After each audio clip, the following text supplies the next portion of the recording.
All right. Welcome, everybody, to 52 Living Ideas. This is a comprehensivist Wednesdays that we do in collaboration with the Greater Philadelphia Thinking Society. Today, one of the core people of the Greater Philadelphia Thinking Society, Maritza, is going to be presenting on the topic of transcendentalism. Actually, she did a meetup with the Greater Philadelphia Thinking Society, which I attended. And because we're doing a lot of work on Indian philosophy, and there is this overlap between the Indian philosophy and transcendentalism, we thought it would be a perfect idea to focus on that. So with that, let me hand the meetup over to Maritza. Maritza. Hello and good evening. I would like to say, I see a lot of crossover with several of the things that we're studying here with Shrikant. So there are several different themes of transcendentalism. I'm going to focus on just a few here that spoke to me most for being the tie with the comprehensivist idea here for us today. So we're going to be looking at self-reliance and individual conscience. Actually, Emerson more often calls it critical conscience. Now, it's almost impossible to look at these two as separate because they stem from the same concept, the same idea. And basically, it's a one, I'm going to give you one line that is directly from Emerson's essay on self-reliance. And it says, "Trust thyself. Every heart vibrates to that iron string." And so that statement there is really the heart of what he's telling us with when he's talking about the ideas of self-reliance. So I'm going to be doing a little reading here because Shrikant and I were thinking that Emerson would do a much better job of explaining some of these concepts for you. But so his idea of self-reliance, he says, the soul always hears an admonition in such lines, "Let the subject be what it may. The sentiment they instill is of more value than any thought they may contain. To believe your own thought, to believe that what is true for you in your private heart is true for all men, that is genius. Speak your latent conviction, and it shall be the universal sense. For the inmost in due time becomes the outmost, and our thought is rendered back to us by the trumpets of the last judgment." So here, what we're getting here is the idea of, thinking and not just floating about. Self-Reliance, the essays contains Emerson's beliefs and perspectives on how a society could negatively impact our growth, because the trappings or the comfort that we get from society allow us to not necessarily think. We can float along. And so he argues strongly that self-reliance, self-trust, and individualism, amongst other things, are the ways that we can avoid the conformity imposed upon us, because his view is that the conformity takes away our ability to think. And he says that more so than it being imposed upon us, we will frequently impose it upon ourselves. And so I want to look at 3 examples of self-reliance, kind of in a paraphrase from Emerson's writings. And these key concepts, they just shine through in the essay of self-reliance. So the 3 of them are thinking independently, embracing your individuality, and striving towards your own goals bravely. Before we go a little deeper into those, why do we care, right? What is this importance of having self-reliance? Can we be self-reliant? So having self-reliance is important for, the most obvious reason is when you depend on others for help, it means there's going to be times when that's not available. And if one is unaware of the level to which one is dependent, it leaves a hole. If we are not conscious of the degree to which we are reliant upon things, then we have no control. Even if one cannot change the nature of the reliance on some things, the very act of becoming aware that those dependencies exist allows us some modicum of control. So, you know, a couple other things. So self-reliance means that you can solve problems and make decisions by yourself. And this is what ties into the critical conscience aspect of his paper. He's telling us that, you know, we need to learn to live independently. And by independently, he doesn't mean that you're gonna, you know, go live off the grid, not to that extreme. It's the idea of making yourself the thing that you develop, making, you know, acquiring self-knowledge, practicing self-compassion. It's the idea of holding up and honoring the individual, because when you make yourself healthier, it's going to spread through and make everything else healthier. And these are concepts that you guys probably have heard before. So if we go back to the idea of thinking independently, you know, the ability to think autonomously goes hand in hand with trusting your own instinct. Emerson tells us that so many people tend to hide behind what they've learned from society or from significant others within their society. And he believes that this is mere imitation and that it's linked with a lack of confidence in one's own intuition and rational capabilities. So what he's saying is that what often happens is that if you or I believing something and we consider that it holds merit after thinking it through, then there should be nothing to hold us back from voicing that with confidence. And Emerson states that not to do so is to conform to societal expectations for no good reason. And very often we don't even take the moment to consider whether or not we're conforming for a reason or for no good reason. And that's the abandonment of any self-reliance to which Emerson is imploring us to avoid. And that's the thinking independently aspect. In the idea of embracing your individuality, we're looking at, you know, the idea of just because everyone else is doing it, that doesn't automatically make it something that one must do. The idea of seeking to follow one's true path is what we're seeing in the writings of self-reliance. And the key argument for self-reliance is the idea of individualism. And here, this is where he's telling us to strive towards your own goals. What he's stating is that it's so easy to pick up the goals that we've heard or seen or have had told to us that are the goals that we should be striving for. And we'll race forward blindly without ever stopping to consider if there are goals. And so now, sure, you have a goal and you have a purpose, but where's the self there? There's no self-reliance. Your reliance, all of it is lying without. It's all outside of you. And that is not as healthy either for yourself or for the society.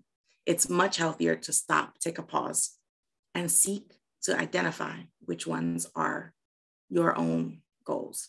And he adds in the idea of the value of solitude, because he believes that if we never take time to step back from the societies and from societal culture, that we cannot find that inner self.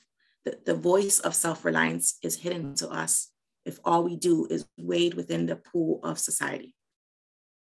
Now he was almost very, very negative against society. He believed that too much interweaving with society was going to take away our ability to think. So those are my thoughts. I tried to make it as plain as possible. Anything you want to add there? Did I make it too plain? No, I think this was good. So this was great introduction, because what we're trying to do here is to spark a conversation, to spark a discussion. This is only to kind of put enough things down on the table so that you can begin to think about it. So now comes the main parts, okay, where it's basically you guys doing this. So we are going to go into breakout rooms. Breakout rooms are going to be facilitated by Evanik, Joe, and Maritza. In the breakout rooms, focus on questions. So brainstorm the deepest questions you have about this material, about self-reliance. Primarily on Emerson, but you can look at it in a wider way, your own thoughts about self-reliance, about kind of inner and outer connection between inner and outer, and what is the direction. Because Emerson, in the beginning, he has this beautiful way of saying that, you know, it's the inner that is going to shape the outer in the long term. Whereas most people let the outer shape the inner. So that direction, it's fundamentally just that, as far as I can see. Is it inner? What is the relationship between inner and outer? But try to formulate the questions in your own way. Focus on formulating questions in the breakout rooms. You're going to do the breakout rooms only for 20 minutes. When you come back, put the best question that you have on the table. Now, Evanik had a fantastic idea in one of the meetups of actually the facilitators collecting all the questions and then having people vote on which questions they think are the most promising ones. You're welcome to do that. You're welcome to do it individually. So each of the facilitators can run, this kind of gathering of questions in their own way. When you come back, we'll put all the questions on the table. And even if, the moderator has gathered the questions, please be self-reliant and ask your own questions if they come to you. In spite, if there is any additional question you want to put on the table, you're welcome to do that. And we'll collect all the questions. Let's look at the shape of the questions. Okay, those questions are actually the best product of this whole meetup.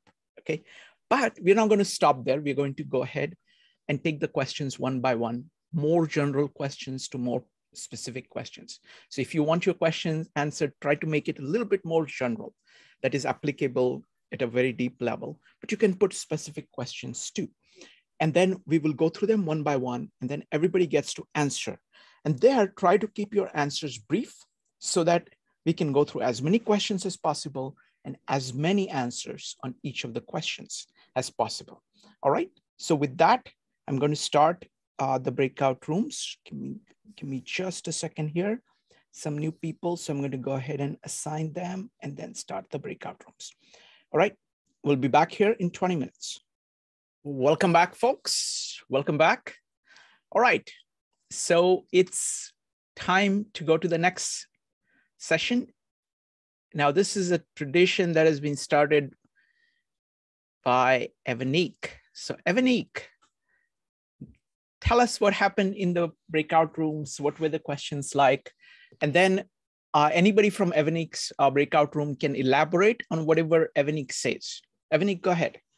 Okay, so we discussed questions that we wanted to ask about Maritza's presentation in Transcendentalism and self-reliance. So most of the questions were actually on self-reliance from our group. Mm-hmm. So I'm going to start off with Tova's question. And as I said to the members of the group, feel free to jump in if I make a mistake in asking your question. So Tova was talking on the topic of solitude. And her question is, does Emerson have a time frame for solitude? Like a time and a frequency where you should embrace solitude? Beautiful. Mm-hmm. Sydney's questions were, when is the point of knowing? And how do you know when you are confident in what you're presenting? Like, what is the point of, at what point do you know? And then what is the goal or purpose? Are we assuming everybody has a goal or purpose? Hold on. Sorry. Keep track of all of this. So point no. Okay, so just repeat the last question. What is the goal and purpose? And are we assuming everyone has a goal or a purpose. Wonderful. Then it is. Hold on. Sorry. I have to write them down and I have to kind of process them and I have to organize them a little bit. Okay. So what is goal or purpose? How does one have it? Okay. Does one get it? Okay, go ahead. Next one. And then which comes first, the goal or self-reliance? Excellent. Which comes first?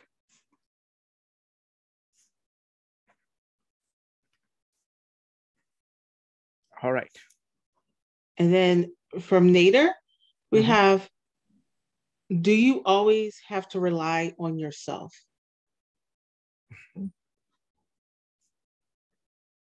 And part 2 of that question is, or should there be a balance?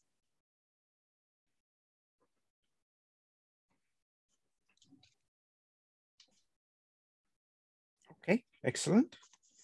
And then Judy had a question, and so she said, can we be inspired by professionals and books relating to literature and the arts? And let me make sure it's got that. Arts and ideas. And then part 2 is how is it that some people can be inspired by professors or books relating to the arts and others can't? Okay, can we be inspired and why some do and why some don't? Okay. And then from Dave from Tacoma, we have, this is on the topic of self-development and a me society versus a we society. Is self-reliance a reversal of a me society versus we society? And the other question is, am I supposed to be worried about my own development or others?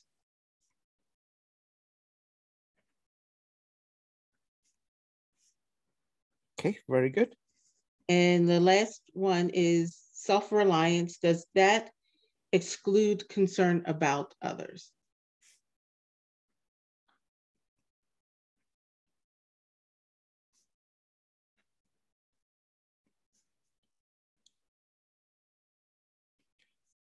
Wow, you had an amazing group, Evanik.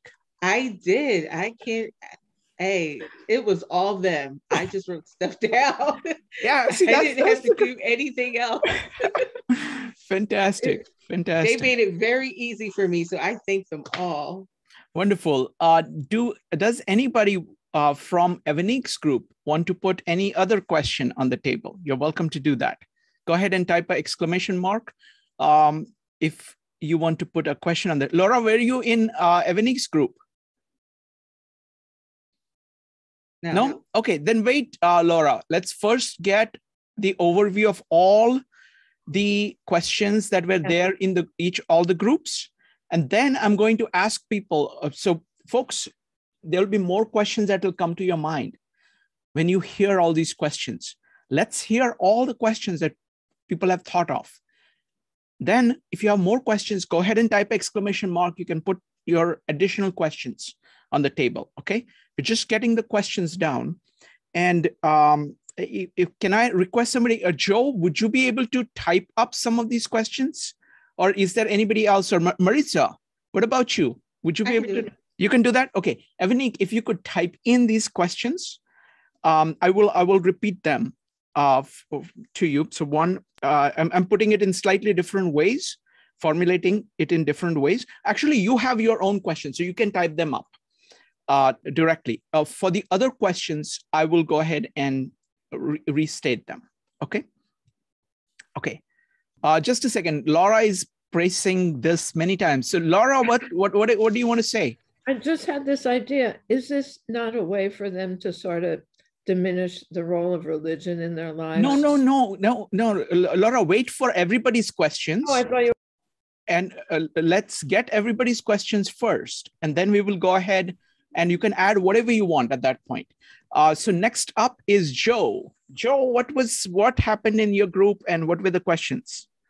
That's an interesting question in and of itself. So we had a discussion about transcendentalism, and one of the questions that had come out was why hasn't transcendentalism gained more momentum in the period? I was going to say the United States.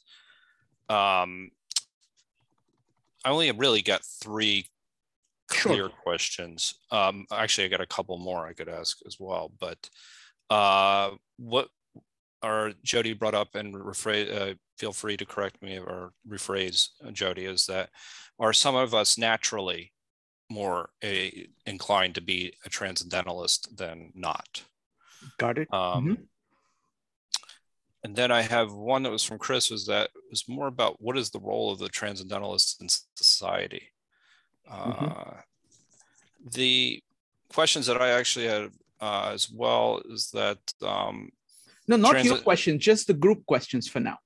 Oh, yeah, okay. just the group questions. What we're doing is currently, Joe, you're wearing the hat of the facilitators. Okay. So any questions that anybody from your group has put in, you can go ahead and list, and then I'm going to ask everybody from the group, including you, any additional questions. All right, well, those are our three major questions that I came away with, and anybody feel free to chime in if you have any more. Sure, wonderful.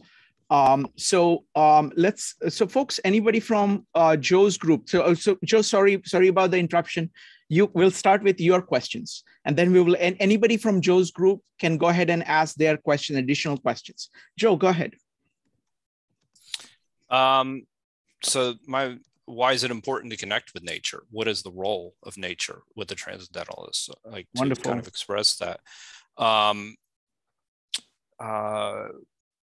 Transcendentalism doesn't ascribe to, obviously, a religion, but how does spirituality differ from religion? Okay.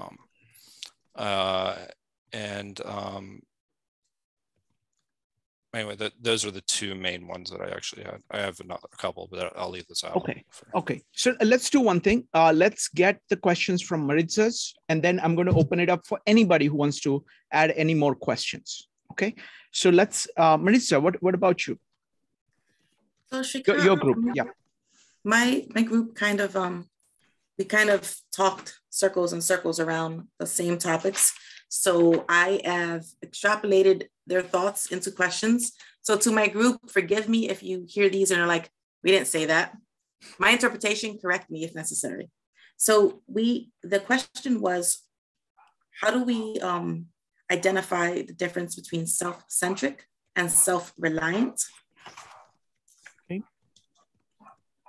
Is it realistic to believe we can separate our perceived individual thoughts from the societal norms with which we have been raised? Just a second.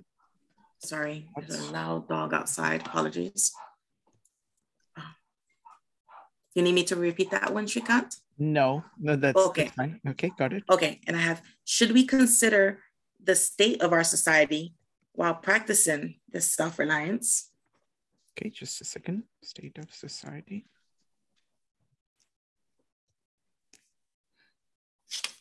And then I have,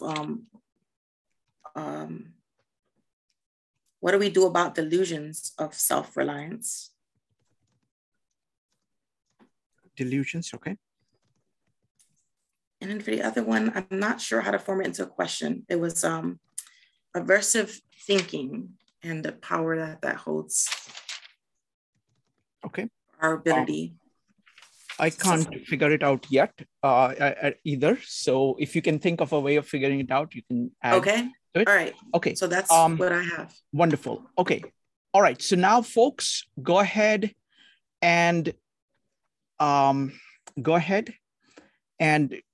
type exclamation mark or raise your hand if you would like to put additional questions on the table. Remember, questions are more important than answers, because if you are, I think what's going to be the net result of this meetup is we're going to have a great discussion, okay? But what we are really going to walk away with is some questions that probably are here already, and some that will arise later on that we will explore further. And just keep it to questions, okay? So just try to keep it very tightly focused on questions. Laura, what's your question? Sharika, quick question. Yes. Just a point of order. Do you want me to type down these questions that people are saying? No, not yet. What I'm going to do is that I'm listening to all the questions. I'm trying to put it in a more concise form. And then I will read those things out, and that time you type them up. Okay. So then it'll be all accessible in a form. And then what I'm going to do is that I'm going to put this on the YouTube video page. So you can go back when you're listening to this meetup, you can go back and look at all these questions, and you'll be able to work on them. Okay. All right, Laura, what's your question? Laura, you need to unmute. If our society is not a self-reliant society, how can we imagine being independent and self-reliant? Okay, wonderful. Excellent question. If the society is not self-reliant, then okay, I'm going to put it as a separate one. Okay, folks, anybody else would like to ask any questions? Sydney, go ahead. Thank you.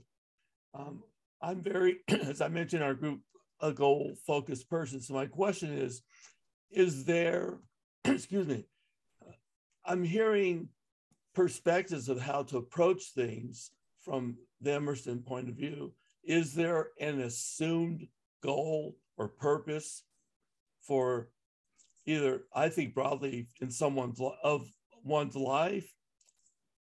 So where are these taking us, and how do we make a decision if they fit in or don't fit in? And the second part of that, or tying in with that, would be, and then if there is, it's likely one that conforms to society. Okay. Purpose or goal. Is it really our own? My experiences, they're mostly... Okay, no, let's not go to the answers. Let's just put that as a question so that we'll have everybody answer it. Okay, so thank you. So assumed goal is that from society. Wonderful. Anybody else? So it's going to be Max next. Max, go ahead. Thank you.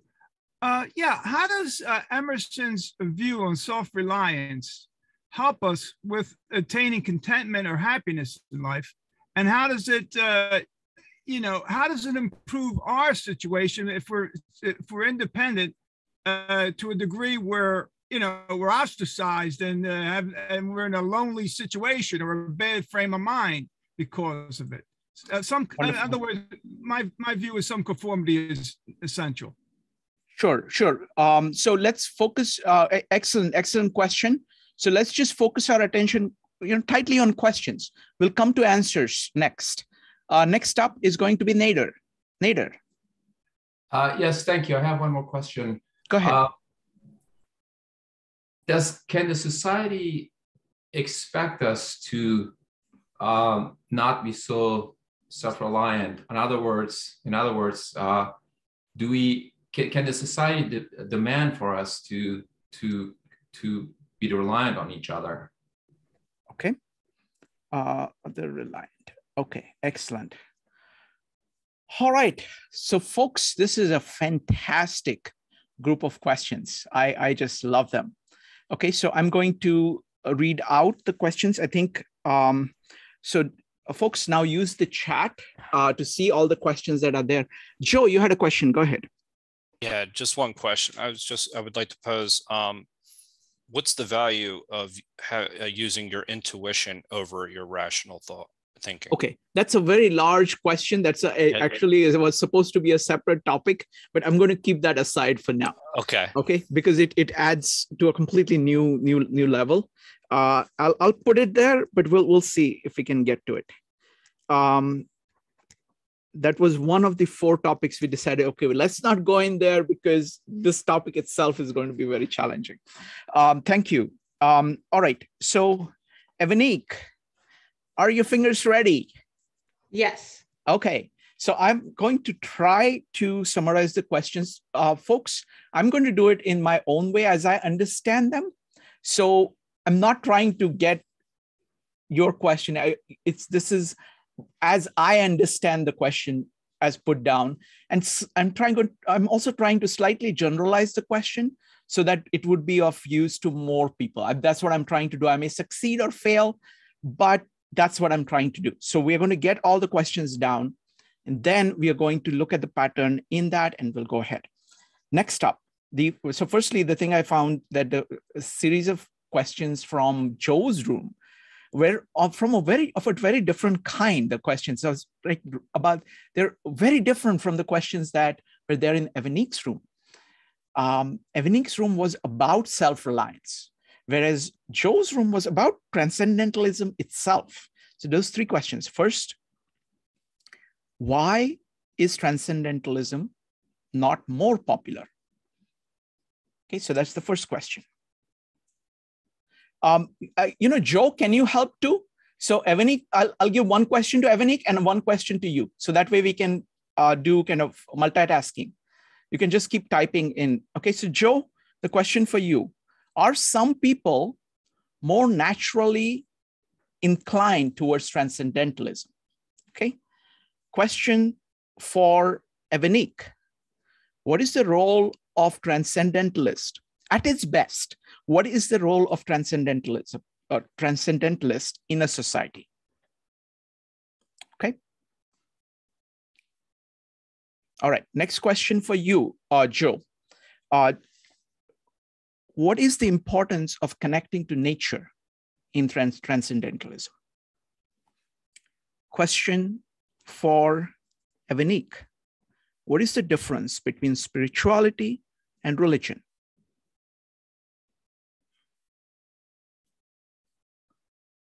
Okay, now we come to questions from the room that Maritza was moderating. This is for Joe.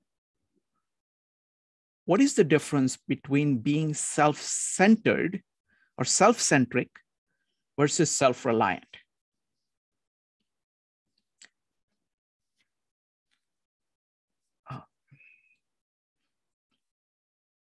Question for Evanik: what is the connection between individual thoughts and their interaction with society's norms?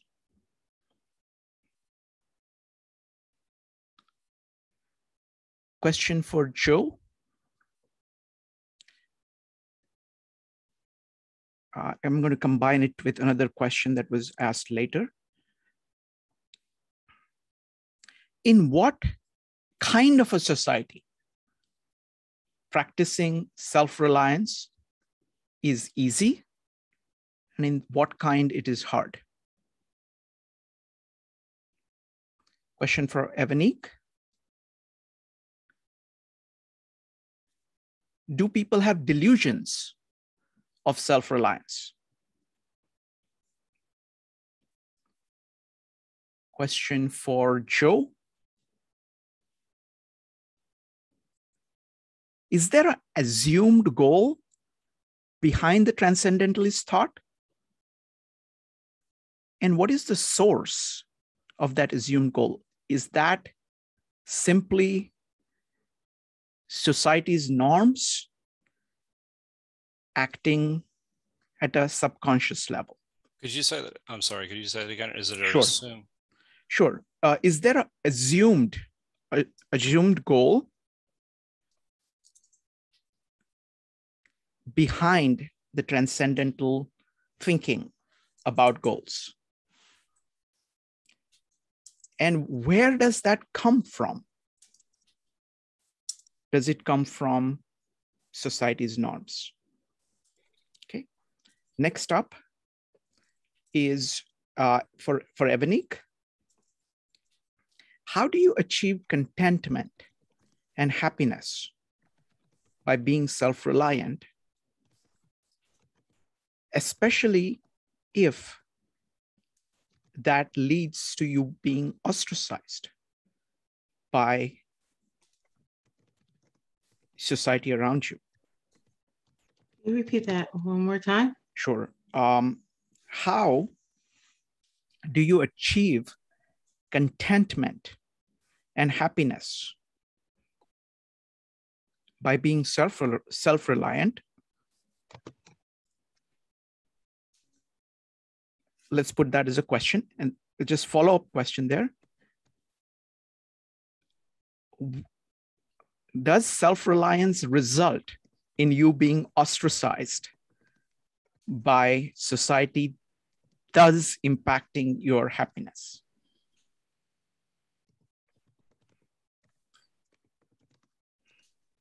Okay.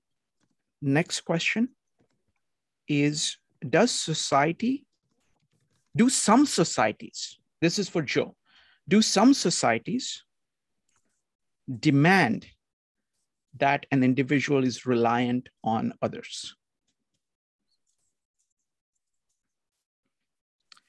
And last one for Evanik. What is the connection between intuition and reason in transcendentalism? All right, folks, this is so exciting. Maritza, what do you think of the questions? They're amazing. They're really good. I'm looking at them like, All right. So, and all of this will be there on the YouTube video page so that we can always go back to it. Now we're going to try, it's about 10 o'clock. So we're doing fantastically on time. Okay. So we're going to actually go into these questions, but I have to do it because this is a very large number of questions. So I'm going to take kind of general themes. Okay, first theme obviously is self-reliance. And I will ask the question to everybody. The question I'm posing first is, what is self-reliance to you? If you want to describe what it means to you, don't talk about like, this is what I think it should be, this is what other people think. To you personally, what does self-reliance mean to you? Okay, don't think like misconceptions other people have. Just say, what does it mean to you? Okay, so that's the first question. And while you are answering that question, I will come up with more questions. I will try to organize the other ones. Okay, so folks, go ahead and type an exclamation mark. Folks, try to keep your answers brief so that we can get through as many questions and as many answers to each question as we possibly can. Right, so we're going to start with Evanik, Laura, and Joe. Evanik, what is self-reliance to you? Being able to depend on yourself and knowing that even if you ask others for help and they can't do it, you can still get it done. It just may be a little harder. Wonderful. Next up is Laura. Laura, what is self-reliance to you? Being dependent solely on myself and not to ask other people for help. Wonderful. Thank you. Next up is Joe. Sorry, Laura, I interrupted you.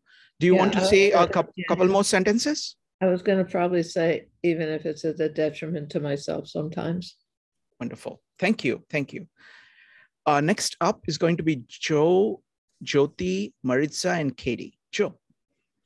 I think it's to be intentional with how you act in the world and not conforming to societal norms just because, not, understanding as to why you're conforming to them. I also think it means separating yourself from your ego as well. I think that that's a critical part, and that comes back to we can get into the Atman and Brahman from there, but that's essentially where Wonderful. I'll go with it.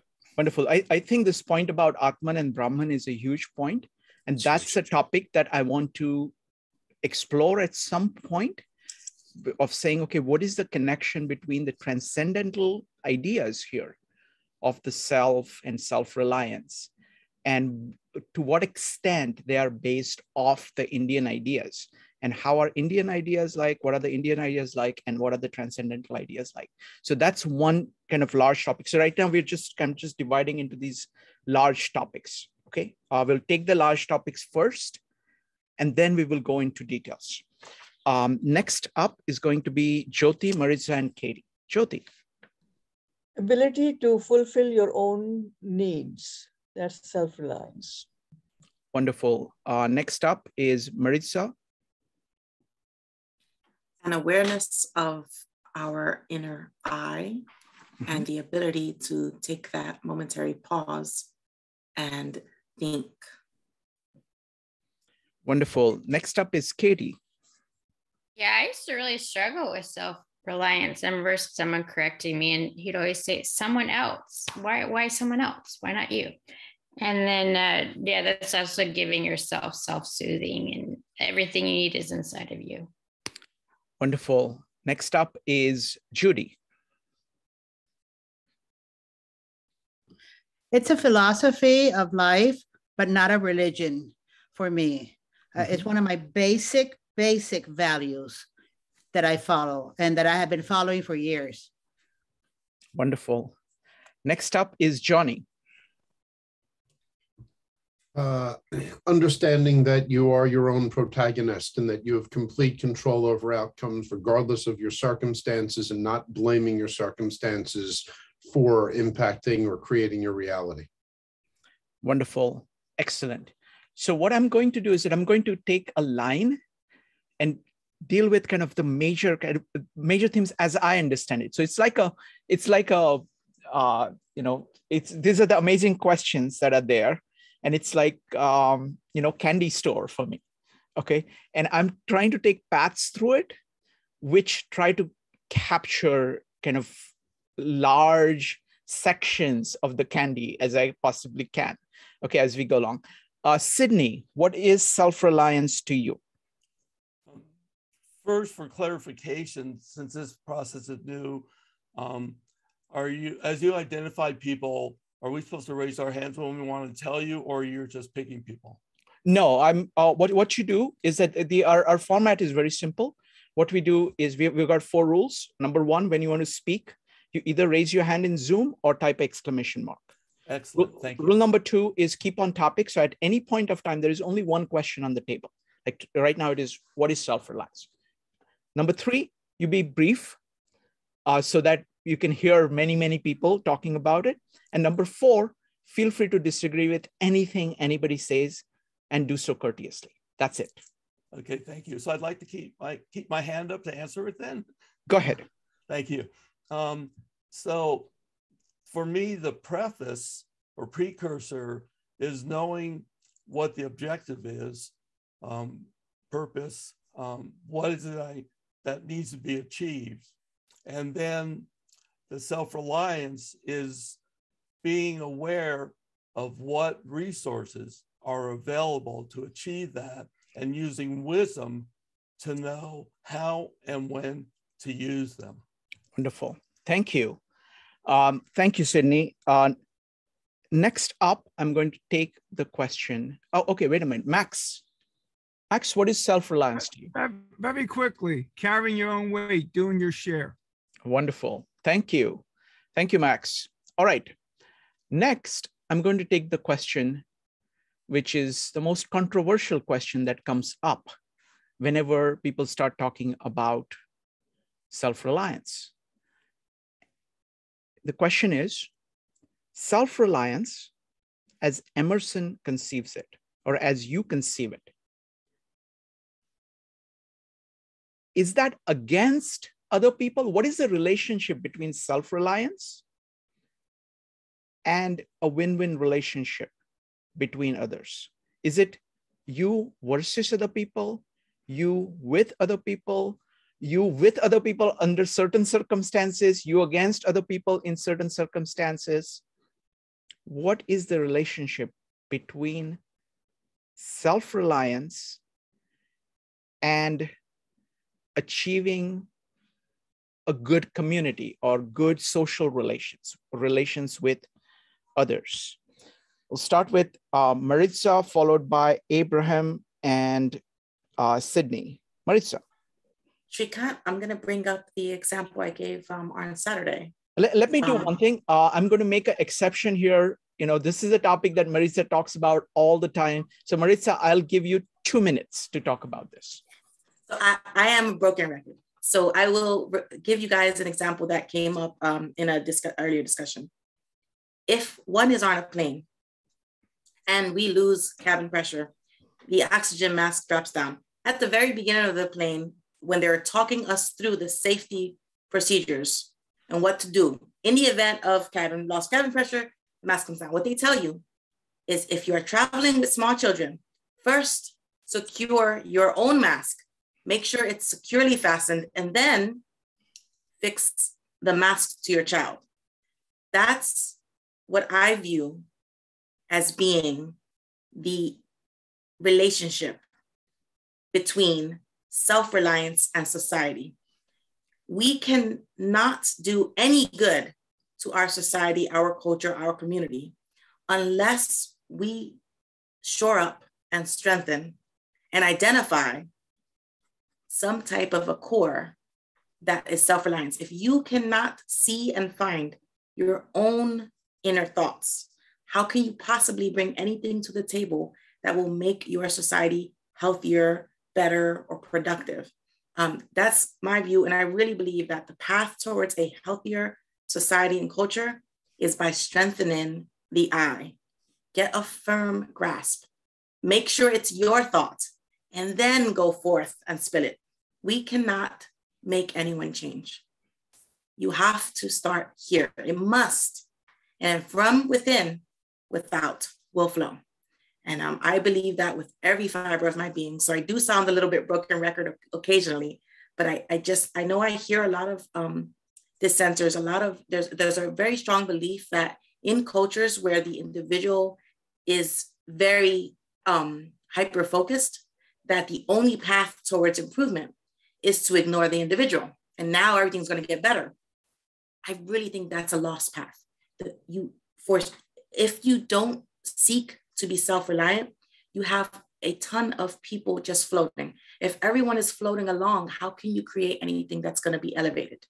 I don't think it's possible. Self-reliance requires, I love that Joe used the word intentionality in his view of self-reliance. We must seek to identify our inner core, find your I, do it with intention, and then grab it and use it as your walking stick into your community and your society. Thanks. Wonderful. Thank you. Thank you, Maritza. And Maritza was the exception because she's the one who came up with the idea of the meetup, and she's the kind of organizer of this meetup. So that's why I made an exception here. One thing I'm going to do, I really like Joe's idea about comparing this to the Indian philosophy.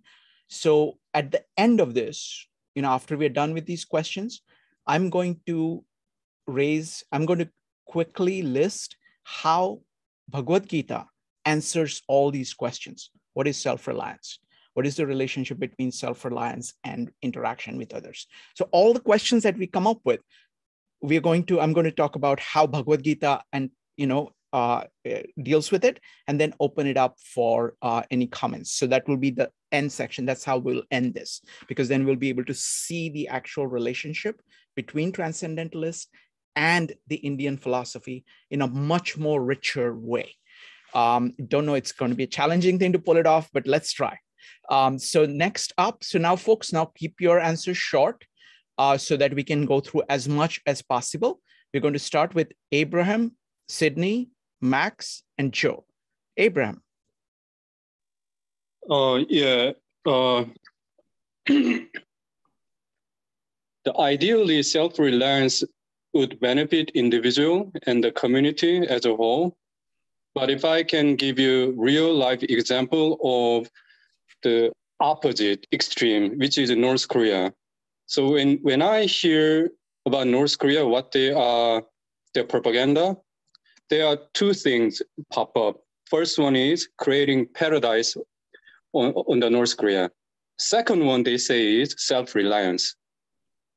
So for me, it sounds like they are making people crazy mentally. Okay. Can I elaborate just a little more? Yeah, just very short, because the question is at a general level of what is the relationship between self-reliance and a good community. Yeah, but if you understood, I can stop here. But if you didn't understand, I assume many people didn't understand what I'm talking. No, that's fine. We have to keep it short so that we can go through all 30 questions. But I'll give you about 30 seconds to wrap up. Go ahead. So I think this North Korea managed this work pretty well to make people inmate, which means they give compliment, idea. At the same time, they can blame individual. Yeah, that's it. Okay, thank you. Next up is Sydney, followed by Max, Joe, and Laura. Sydney. Thank you. So for me, part of it sounds like within the question or within my answer has to do what I'm hearing about if something is negative towards others, even though I'm looking at something for myself. So for the important part for me, again, is knowing what it is, what's the purpose, what's the outcome. So an example, let's say I imagine being in a large tent with a lot of people during a storm, and the tent starts to sag.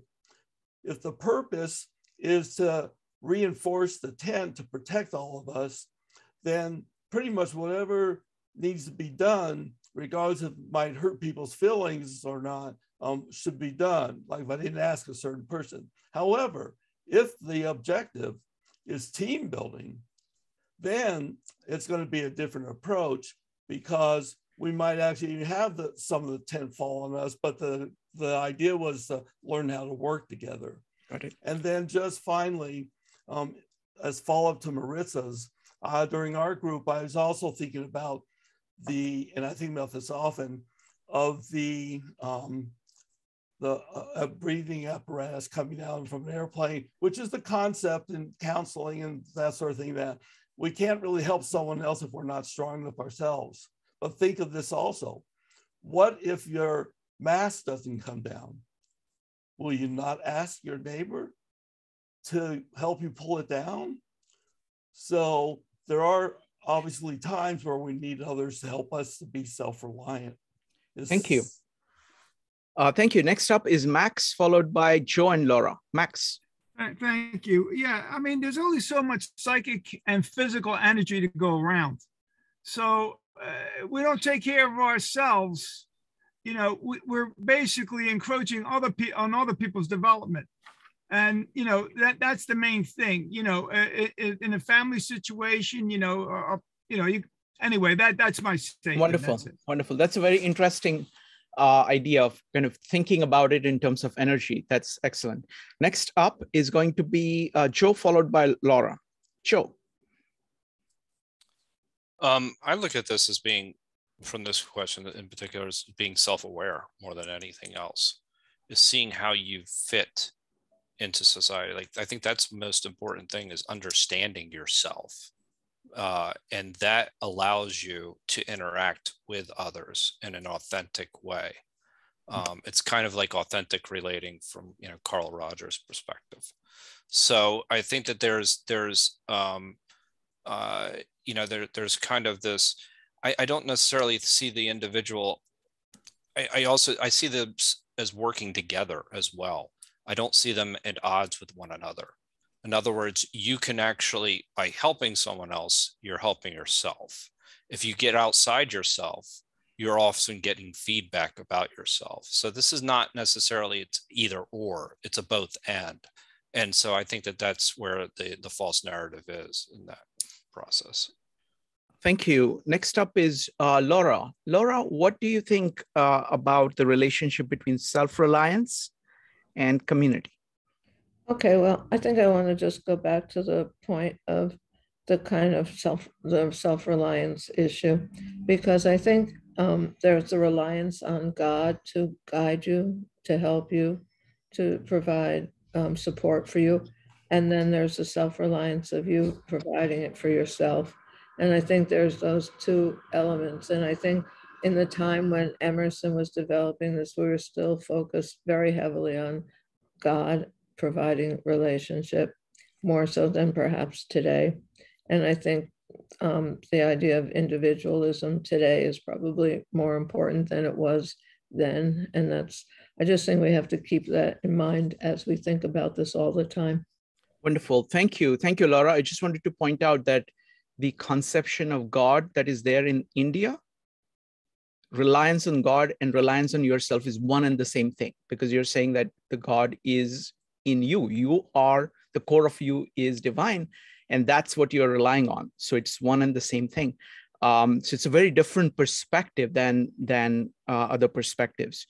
Now, Abraham, I don't think that I gave you enough opportunity to make the point.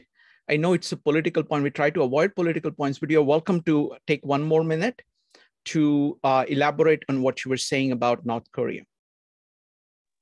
Oh, it wasn't political. I mean, when we read George Orwell's 1984, do we think as just a story? It's an allegory, but we have real life allegory. In North Korea, that pops up to my mind.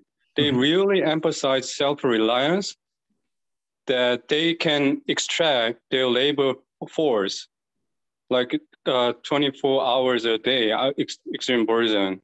So because the idea is that, I think that they are extreme distortion of the Bible. The Bible says, if you don't work, do not eat.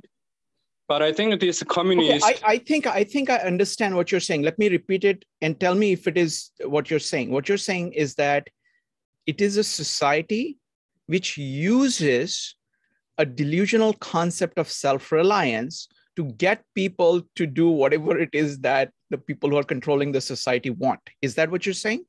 Yeah, exactly. To make a paradise, not for the enrichment of individual or person. Yeah. Perfect. Got it. Thank you. Thank you. Appreciate that. I didn't get it the first time. Sorry about that. Thank you. All right. So next up, let's see here. So we've been looking at the questions that came largely through Evanik's group. Now let's go to the questions that largely came through Joe's group about the nature of transcendentalism.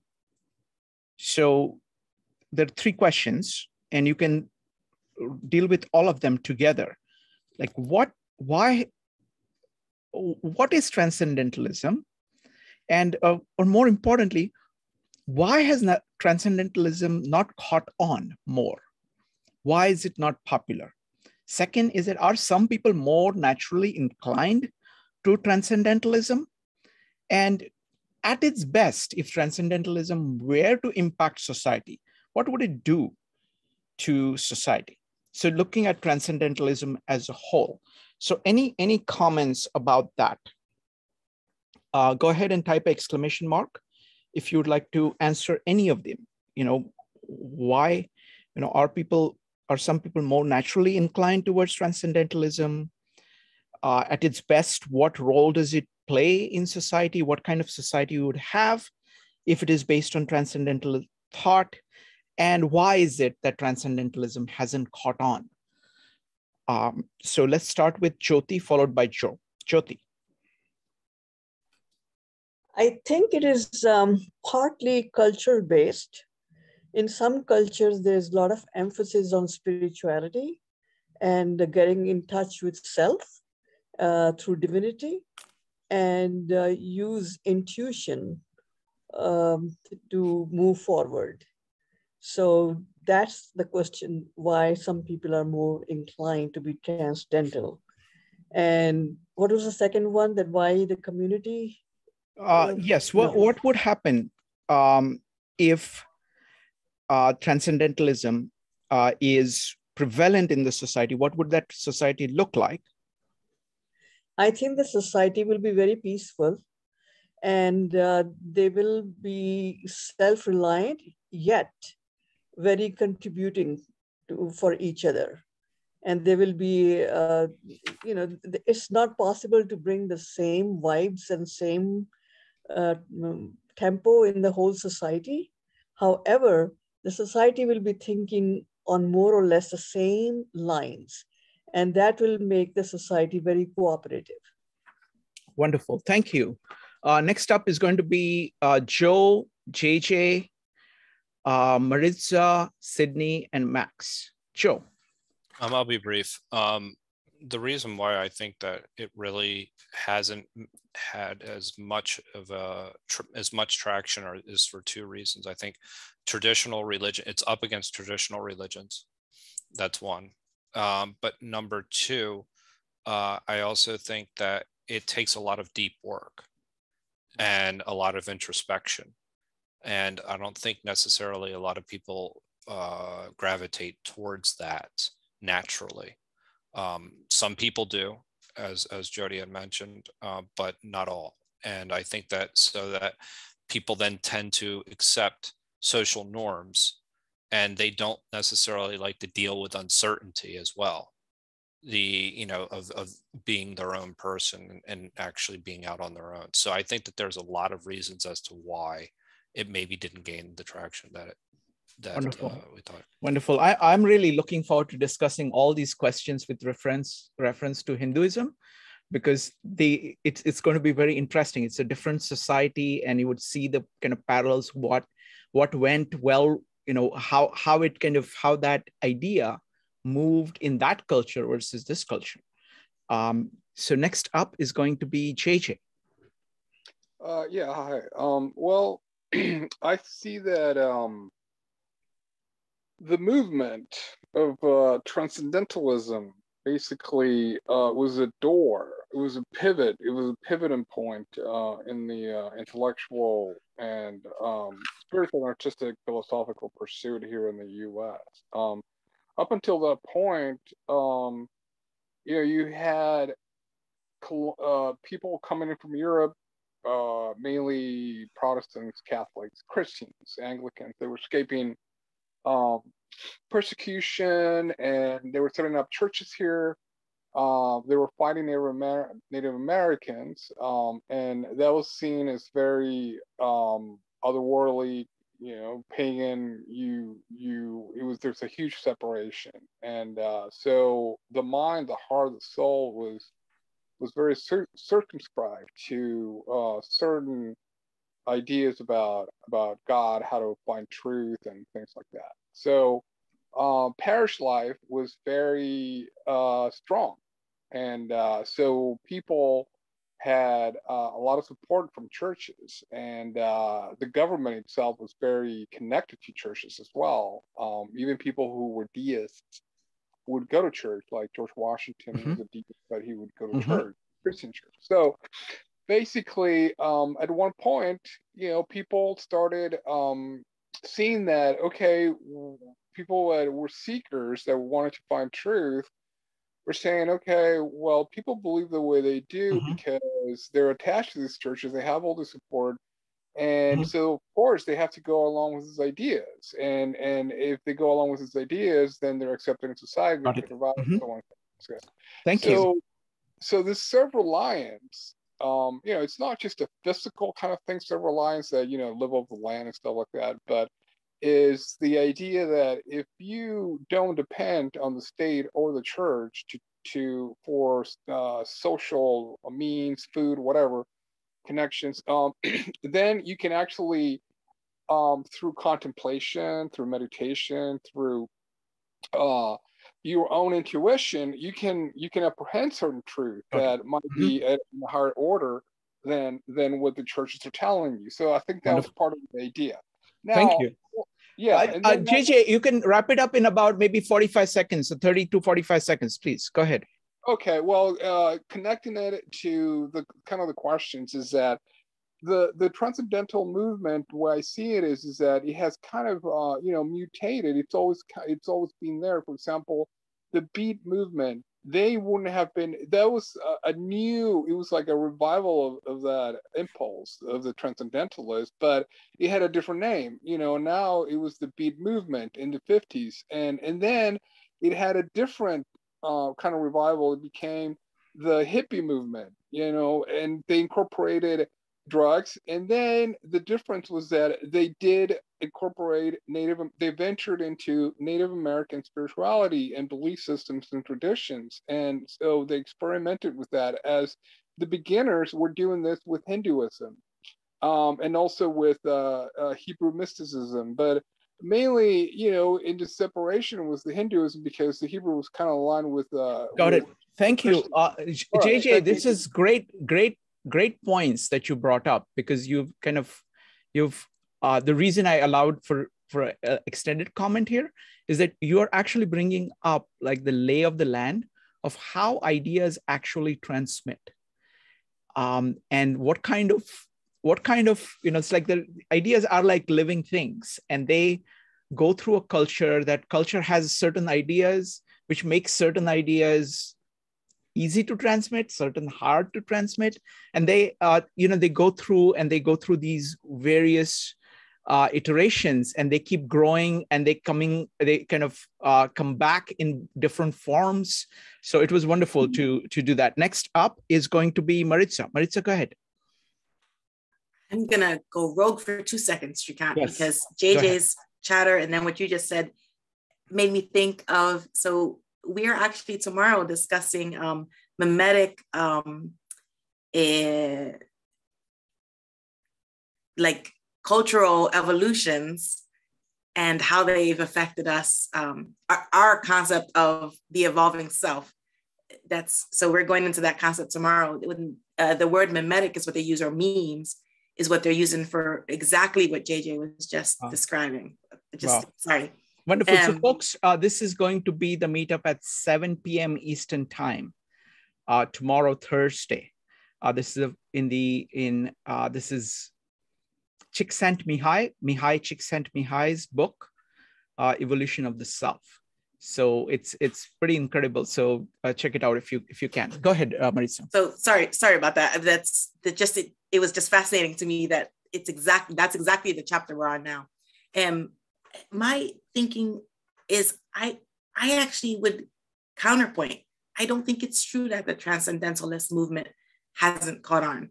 I actually think that what happened is it filtered its way into the vernacular of the society, and we see it in so many things in different little bits and pieces. Like it didn't become a religion, so it didn't become just one philosophy that everyone talks to. But I really think that we can see it in many, especially in this culture, in the United States culture, you can see it filtered out throughout so many various things in our society.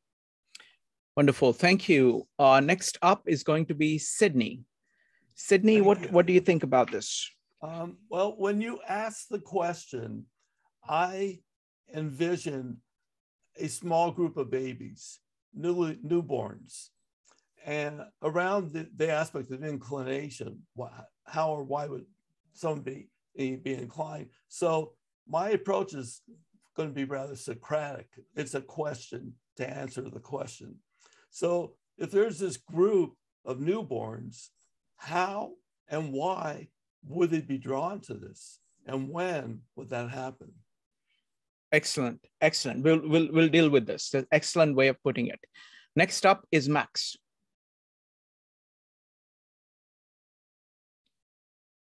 Max, go ahead and unmute yourself. Yes, right, thank you. Yeah, why didn't transcendentalism stick around? Well, like anything else, it takes study and practice. You know, I've been trying to meditate for 10 minutes a day for over a year now, and I don't think I've gotten like past 3 minutes, you know. So that's one area of it too. And also, you know, there's other, it transforms, as JJ was mentioning. Now, he mentioned a number of things, but he didn't mention transcendental meditation. That term, transcendental, that's where I first heard it, not through Emerson. I heard it in the 60s of transcendental meditation. Mm-hmm. So that's, you know, these things continue in different forms. And so that's a very good point that I think he brought out. Yes, that's it. Excellent. Excellent. Thank you. Next up is going to be Evanique. Yeah, I think why it hasn't caught on is that people don't understand what it is. Like if you talk to most people today and you say, are you a transcendentalist? They'll be like, what's that?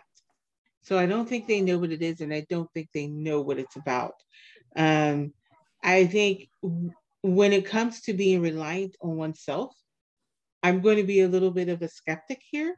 Mm-hmm. And if you were to explain it as relying on yourself or relying on your inner core or your I think a lot of people would run away from that. And the reason is because it involves personal responsibility. Not so much for what happens in your life, because what happens is what happens. But the thing is, what do you do with that once it happens to you? And most people would like to continue to put the blame on others for what they do and for their actions, and, and think of it that way. And if they have to look at their I, they also have to accept responsibility for their actions. And that's something that a lot of people really don't want to do. And I think a lot of people say they like to think for themselves, but as we can see in society and institutions, for the most part, their, I would say, survival is people listening to their leader and their leader giving them thoughts to think. And then, there's certain people that will not conform to that and they will walk away. But a lot of people will stay within that because it's easier than to think for yourself and to take responsibility for yourself and your life and where your life goes. Because if you adopt transcendentalism, that means you get a say in how your life goes. And a lot of people say they want that, but then when it comes down to it, it's easier for them to just follow along and get along. And when it becomes hard, they will rely on that system or that institution. Wonderful. Thank you. Thank you, Evanik. Next up is Nader, followed by Maritza. Nader. Yes, thank you. I agree with Joe. I think religion has a lot to do with it because this concept of I have a hard time saying it, but it's basically about, rising above and seeking peace and becoming a better person. And, a lot of people turn to religion when they run into, when they want to elevate themselves. But I think the other part of it is also adversity. I think when people go through adversity, that's when they want to go into transcend, their difficulties, so that during the COVID times, I think a lot of people turn inwards and try to really learn about themselves. So I think adversity, and some people turn to religion when they go through adversity, but other people just gonna transcend and go inwards and try to become wiser and deal with figure out life. Wonderful. Thank you. Thank you, Nader. Next up is Maritza. I was thinking of, tagging off of something Evanik said. I think also that the word self has it's developed a lot of negative connotation in society and in our culture in general. And so, if transcendentalism is talking about embracing self-reliance, I think that it's got a lot going against it because, the pushing of the altruistic being is anathema. That's an English word, right? Yes. Sorry. Okay. So it's anathema to the English takes all the words it likes. Okay, they're all good. English words. Okay. So yeah. So it's anathema. Sorry, I cannot resist this. Letting go of a word that shows that really adds to the expression. Letting go of that is anathema to English.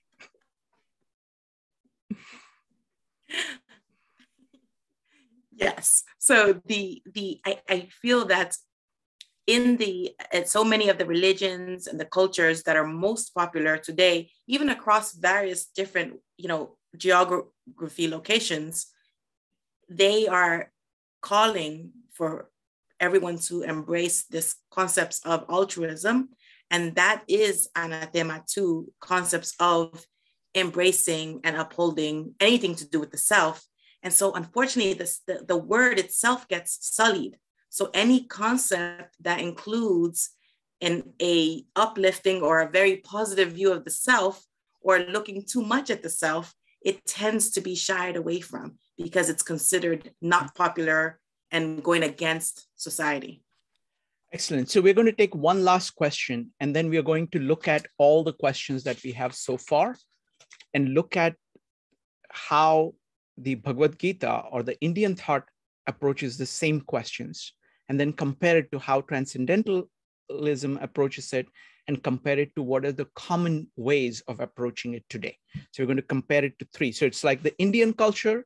Transcendentalism is like something in the middle, which is like a combination of the Indian in the American format, and then the modern American mind, and try to see how those four issues. So the three issues we have so far is, one is what is self-reliance. Second is what's the connection between this, self-reliance and the good of others, good of the community. How does this transcendentalism, how is the acceptance of transcendentalism within a society work? And how do these movements of ideas work? And the last question I want to put on the table is regarding goals. So it was asked in many different ways. What exactly is a goal or a purpose, and how does one get it? Which comes first, goal or self-reliance? Where do goals come from? Do they come from nature? Do they come from God? Do they come from societal norms? Do they come from yourself? Where do goals come from? So this is all about the nature of goals. So go ahead, you can answer any of them, any of these things about the nature of goals / purpose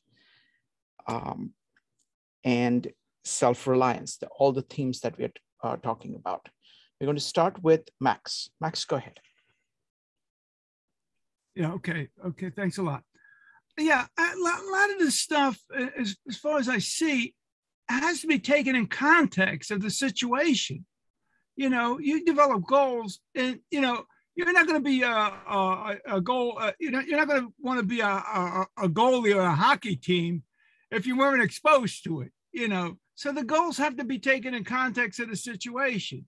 Yeah, and that's how they arise, because you'll see other people having similar goals. And that's one of my criticisms about Emerson, incidentally, is that he gives you the idea that these things are formulated early on. No, these things develop over time, in my opinion, at least my experience, put it that way. Okay. Wonderful. Thank you. Anybody else?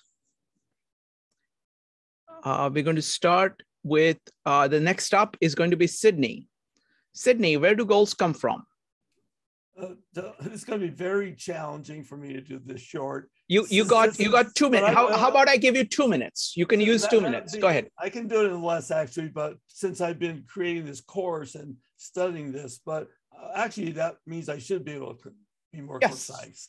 So, sorry to interrupt, but as I think it was Churchill who said, if I had more time, I would have written it in shorter. I would have written a shorter letter. So I think brevity is very powerful. Go ahead. Or the phrase, if I had more time, I would have written a longer email. Anyway, so what I just heard Max talking about with the idea of goals, that's in terms of thinking of something as an objective. What's this short-term piece that I want to accomplish? When I think of goals, and what I'm looking at is the broader, and this would be a whole thing, so I won't get into it, but the purpose of life, not one's individual mission for life, but what is that? And I would think that many people are going to think of it more like what Max was saying in terms of goals and I have used that word myself. So what I want to say about it is, are people looking, when they look at how they're going to do something or an approach they're going to take, if it's a transcendentalism or something else, stopping to say, okay, this is where I'm trying to get to. This is where I'm going. This will get me there. This is the train I should board because it goes in where I'm going. But if you don't know where the heck you're going, you don't know how to get there. And that's my main point of that sort of thing. The other thing, to not go on real long with it, well, actually, just to piggyback on that, is if we have an idea of what we want to do, then we know, when in terms of self-reliance or reaching out, that helps us to know how to do that. Goals help with decision making. The other point, I've been hearing this called a movement for 2 hours. And I remember, and I also grew up in the 60s, but I ever since then, I've always said, if something's a movement, that means it can stop moving. So part of this is that if it's going to be considered a movement, that means it's not fully integrated into society. And I like when you bring up talking about looking at it from the different angles, cultures, views, and I'm really appreciating so much your input about, like, in India, how it'd be. Sure. We'll come to that. We'll come to all of those things soon. Thank you. Appreciate that. You did manage to do it in about close to 2 minutes. Next up is going to be Laura, followed by Joe and Marisa. So Laura, where do goals come from? Well, I think there can be broader goals sort of defined by larger, organization. I don't know what word to use. I mean, Emerson, let's face it, they wrote treatises about how people needed to think and what they ought to think about. I mean, it wasn't like some inherent kind of thing. So I don't know, you can have sort of an inspired goal by someone, something that you may take in, and you want to, because you choose to follow that. But I think then you create individual smaller goals that allow you toward reaching that goal. I think it's an iterative process, goals. Got it. Thank you. I don't think I've done a good job of putting this question on the table. So the question is actually very deep. It's saying, what is the relationship between you choosing a goal and self-reliance? What is the relationship between, where do these goals come from? Is it like in transcendentalism, is there an assumed goal? Or do these goals come as a part of nature? Is it part of nurture? Is it your own decisions? And what does it do for you as a human being?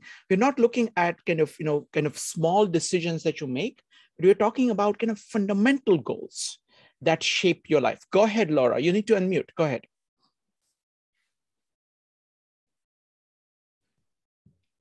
Goals. I mean, I find that goals are critical to my life, my being. I wouldn't be able to survive without being able to define goals and continuously find goals. So I have to find some power inside myself that drives those goals, because they don't come from anywhere else but me. Okay. Wonderful. Beautifully put. Okay. And I got it in less than 30 seconds, right? Very impressive, Laura. Very impressive. Thank you. Next up is going to be Joe, followed by Maritza. Joe. Yeah, this is an incredibly deep question because, where do goals come from? And they generally come from what we value and what our principles are. That's why the deep introspection that is needed in order to be a transcendentalist is so important, because then you're setting your own goals and you're moving forward with your own intention. And then you have initiatives that you can actually take that are based off of these goals, so that but they're your own. The other place that goals come, and I would argue that they come from most of the time, are from society's goals. Whatever the values of a society are are generally dictating what a person does. And I think that that's kind of where there's these two different areas that where goals are set. Where do you want goals to come from? You want them to be your own. And you want them because you've done the introspection, you have a set of principles, you have a way of acting in the world. But if you don't, you would, as they would say in Outwitting the Devil, you drift. And if you drift, then everybody else sets your goals. And then you're just moving through life without intention. So this is the whole idea of having a value system that actually drives on how you set your goals, what initiatives you take, and then what's the capacity to act in that world too. Like that's a very important point that we've kind of touched on, but people never really talk about too often, is the capacity to be able to act, to have if you're in a country, as Abraham was talking about before, if you were in North Korea, your capacity is a little bit limited. But so I think that that's where all this kind of comes together. But this is a very, very deep question, because it shows you what you have to actually do in order to actually move forth with intention. And most people don't do that. Wonderful. So now what we are going to do is that we're going to go to Maritza and Jyoti, and then we are going to look at all the 4 questions that we have raised from the perspective of Bhagavad-Gita and Hinduism. So the 4 questions, you can start thinking about them. The 4 questions that we're going to look at is, what is self-reliance? What is the relationship between the self and the other? How do these ideas move in society? And last is, where do goals come from? So those 4 questions as dealt with Bhagavad-Gita. So it's going to be Maritza followed by Jyoti. Maritza.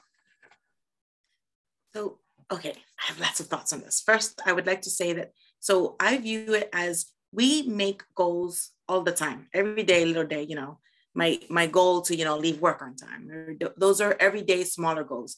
There's goals and there's ultimate goals. And I'm going to quote Hannah Arendt.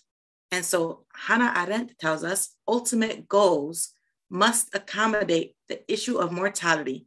They must give men and women a purpose that extends beyond the grave.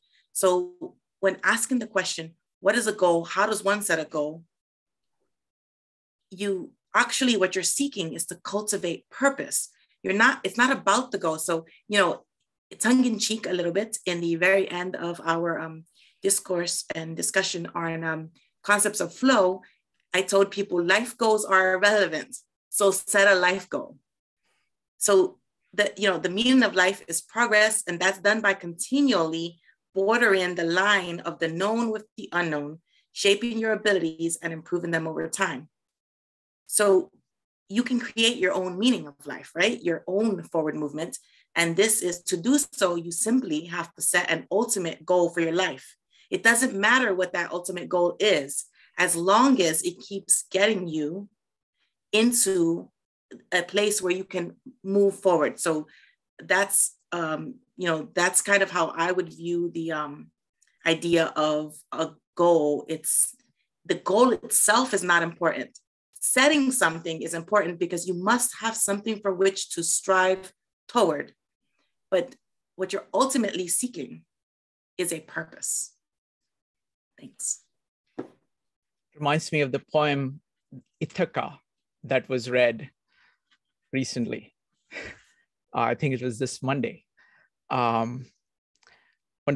Jyoti, where do goals come from? I like what Laura said and what Maritza said, but I think your goals are shaped by your circumstances in life, your geographical location, and your influence, your bent of mind, and the purpose of life. And if you have that in order, whatever order it is in, you can be very concrete in making your goals. And that's where the goals come from. Wonderful. Thank you. Now, Max and Sydney, let's go to the next part. You had one chance. You can come back to this question in the context of Bhagavad-Gita. All right, so let's go. This is going to be very challenging. Okay, and let's see how it works. So these 4 questions, we've looked at how transcendentalists look at it, how we look at it, how people today look at these issues. Now let's look at how Bhagavad-Gita looks at this. Okay, the Bhagavad-Gita's perspective is actually very, very simple. What it is saying is that there is Brahma, which is God, which is the universal principle that drives everything. It's the Tao. It's something that is animating everything. The core principle of Bhagavad Gita or of Indian philosophy is Tad Tvam Asi. Tad means that. So that is Brahma. Tvam means you. And Asi means am, are. So what it is saying is that you are that. So it is saying that there is God in you. That is the core of your being, the center of your being. Whatever you want to call it, your spirit, your soul, the core of your being. That is the same as God. That's what the Indian philosophy holds. So self-reliance is the same as relying on the universal principle that is pervading the whole of universe. So it is saying, to put it in Tao Te Ching terms, it is saying, there is the Tao. You are part of the Tao. And you acting in accordance with the Tao. A sage acts in accordance with the Tao. And that is the concept of self-reliance. So it at once is self-reliant, and at the same time, it is reliant on universal principles that shape everything, including how other people work, how nature works. You're simply following that. So in that sense, it is external and internal at the same time. It is your conception of the eternal principles that are governing both the external world and the internal world. Your determination to act in accordance with that is self-reliance. You're saying that don't get distracted by what is happening, how you're feeling right now, what is around you, what other people are saying, because all of those things are peripheral. Those are results of 10,000 things. There is all kinds of causations operative there. If you focus and act from the center, it is not about withdrawal from the world. You're engaging the world, but you're engaging the world through the highest principles. So the simplest way I look at it is like this. This is, to me, the summary of Bhagavad-Gita. Okay? Right over here is your soul. Okay, the core of your being, your thinking ability, your ability to focus is right here. Okay, the right thing at the top is Brahma or God or the sustaining principles. And over here is the world, the external world, the other person, anything else that you're looking at. So Tat Tvam Asi is saying, like, for example, when you're saying namaste, I see namaste. This is also, by the way, Om. This is O, which is saying, engage your mind fully in trying to understand these universal principles. Understand the Tao, understand God, understand nature. So that is called Jnana Yoga or knowledge, understanding. So understand with all your mind. Then it is saying, accept it, have devotion to it, love it. That's called the Bhakti Yoga. Keep your attention focused, your emotions focused on that as the core from which you act. And then over here is the external world. It's your actions. So you then with that, you act in accordance with that. You act in accordance with the truth, the goodness, the beauty that you see.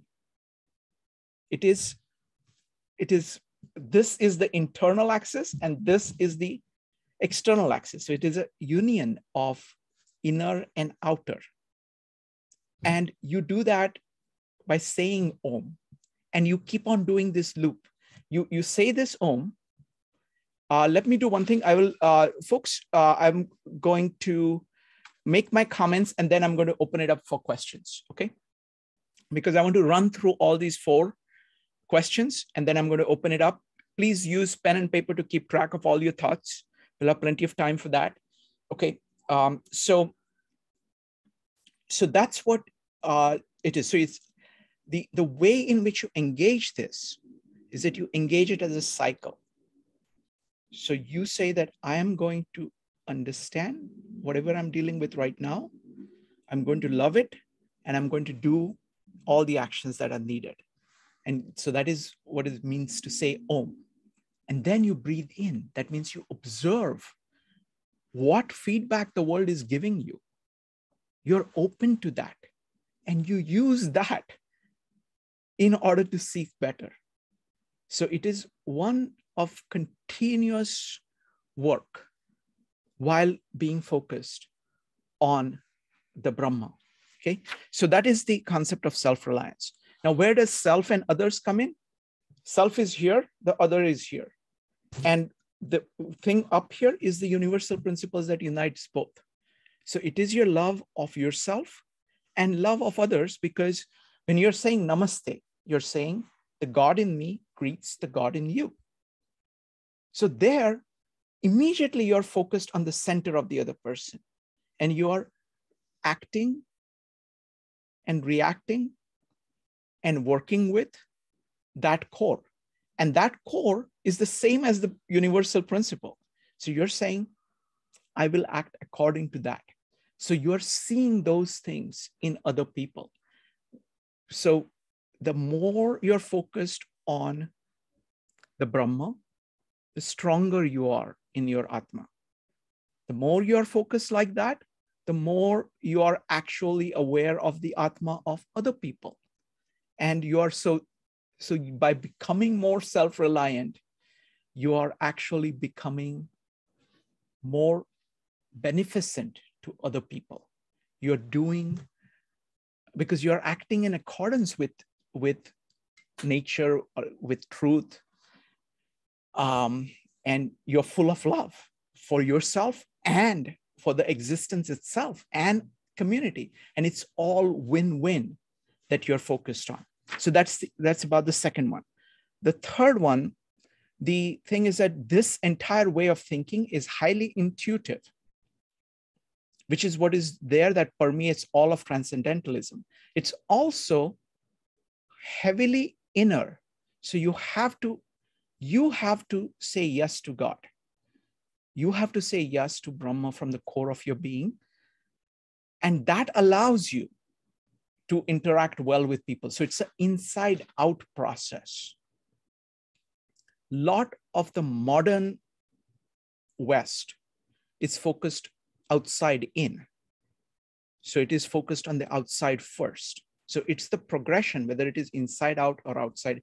That is most emphatically not true of the West as a whole. It is only true of the modern West. When you look at something like Gospel of John, as we are looking at. So in Gospel of John, this one over here, so you have these things, you have, so another way of putting it, there are 3 actions you're doing. You're seeking, you are loving, and you're building.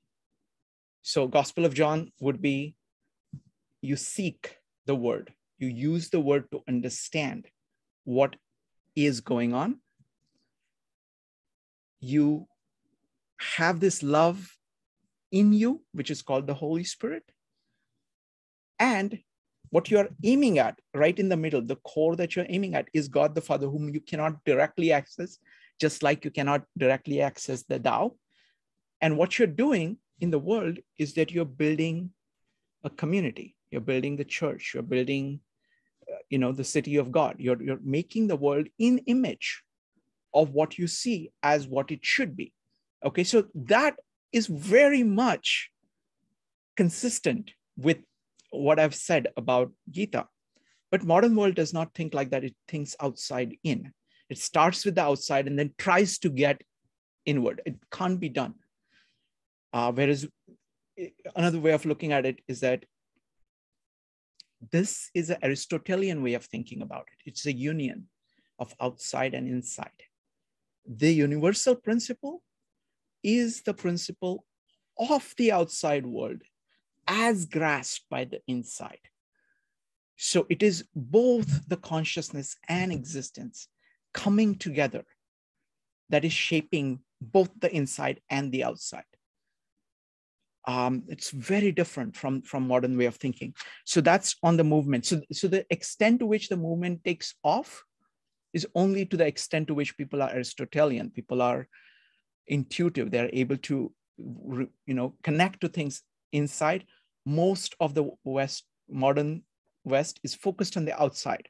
So that's why it doesn't get that much. So it kind of has in spurts here and there as a fringe.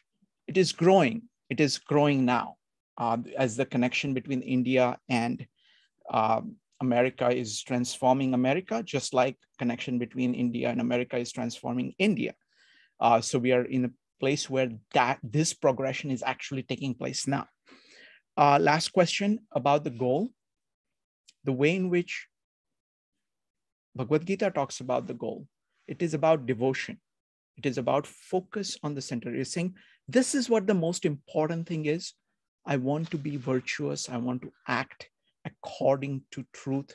This is all about like virtue ethics of saying, doing the right thing, using your mind to the fullest, loving with all your heart, and working as hard as possible at the highest level you can see.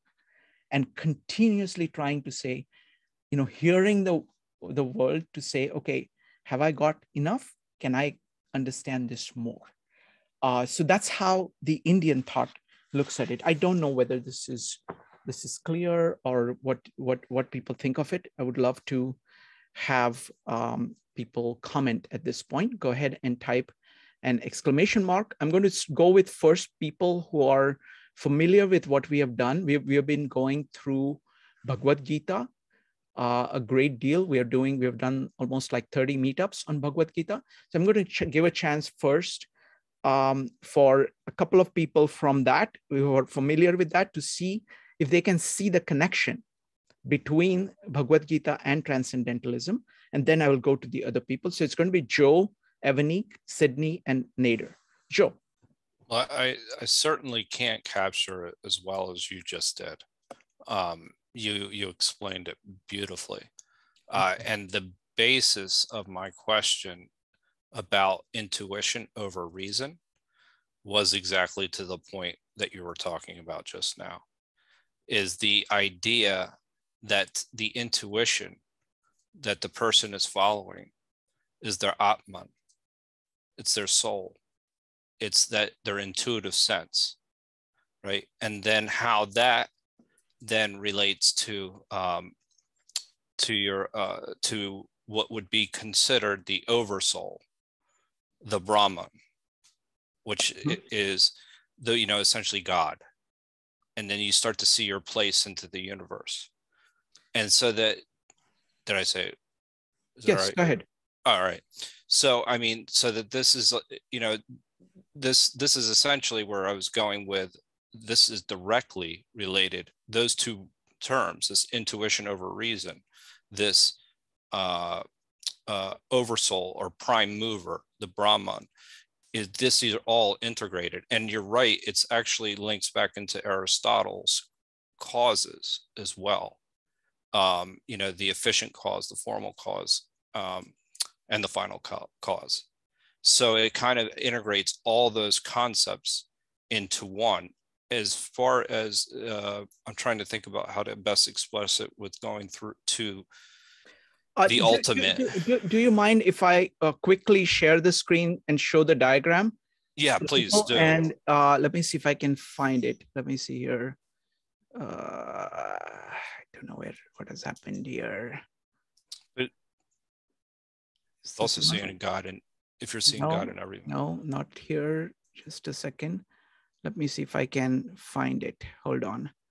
I have it here. Let me try. I want to show you because the point that you're making about, let me see, where is it? I'm going to go down. Okay, I can't find it. Huh, that's very odd. Okay, all right, I am going to, oh, there it is. Let me see if I can. Nope. Okay, one last time, one last chance. It's gonna work. Otherwise I'll have to draw it. There, too many windows. Let me see here. No. I apologize, folks. Okay, I'm going to give up. You can bring up the, so basically, like the point I want to make is that in the diagram that I have, like this, right? The dot in the middle, it's the yellow dot. That is the Tao, okay? And that cannot be spoken of. And that you have to have an intuition for it. Right. And you go towards it through all the other three functions that you have, to put it in Jung's functions. You think towards it, you feel towards it, you act towards it. And that serves as the, like, that's your real goal. That's your, like, the North Star towards which you're going.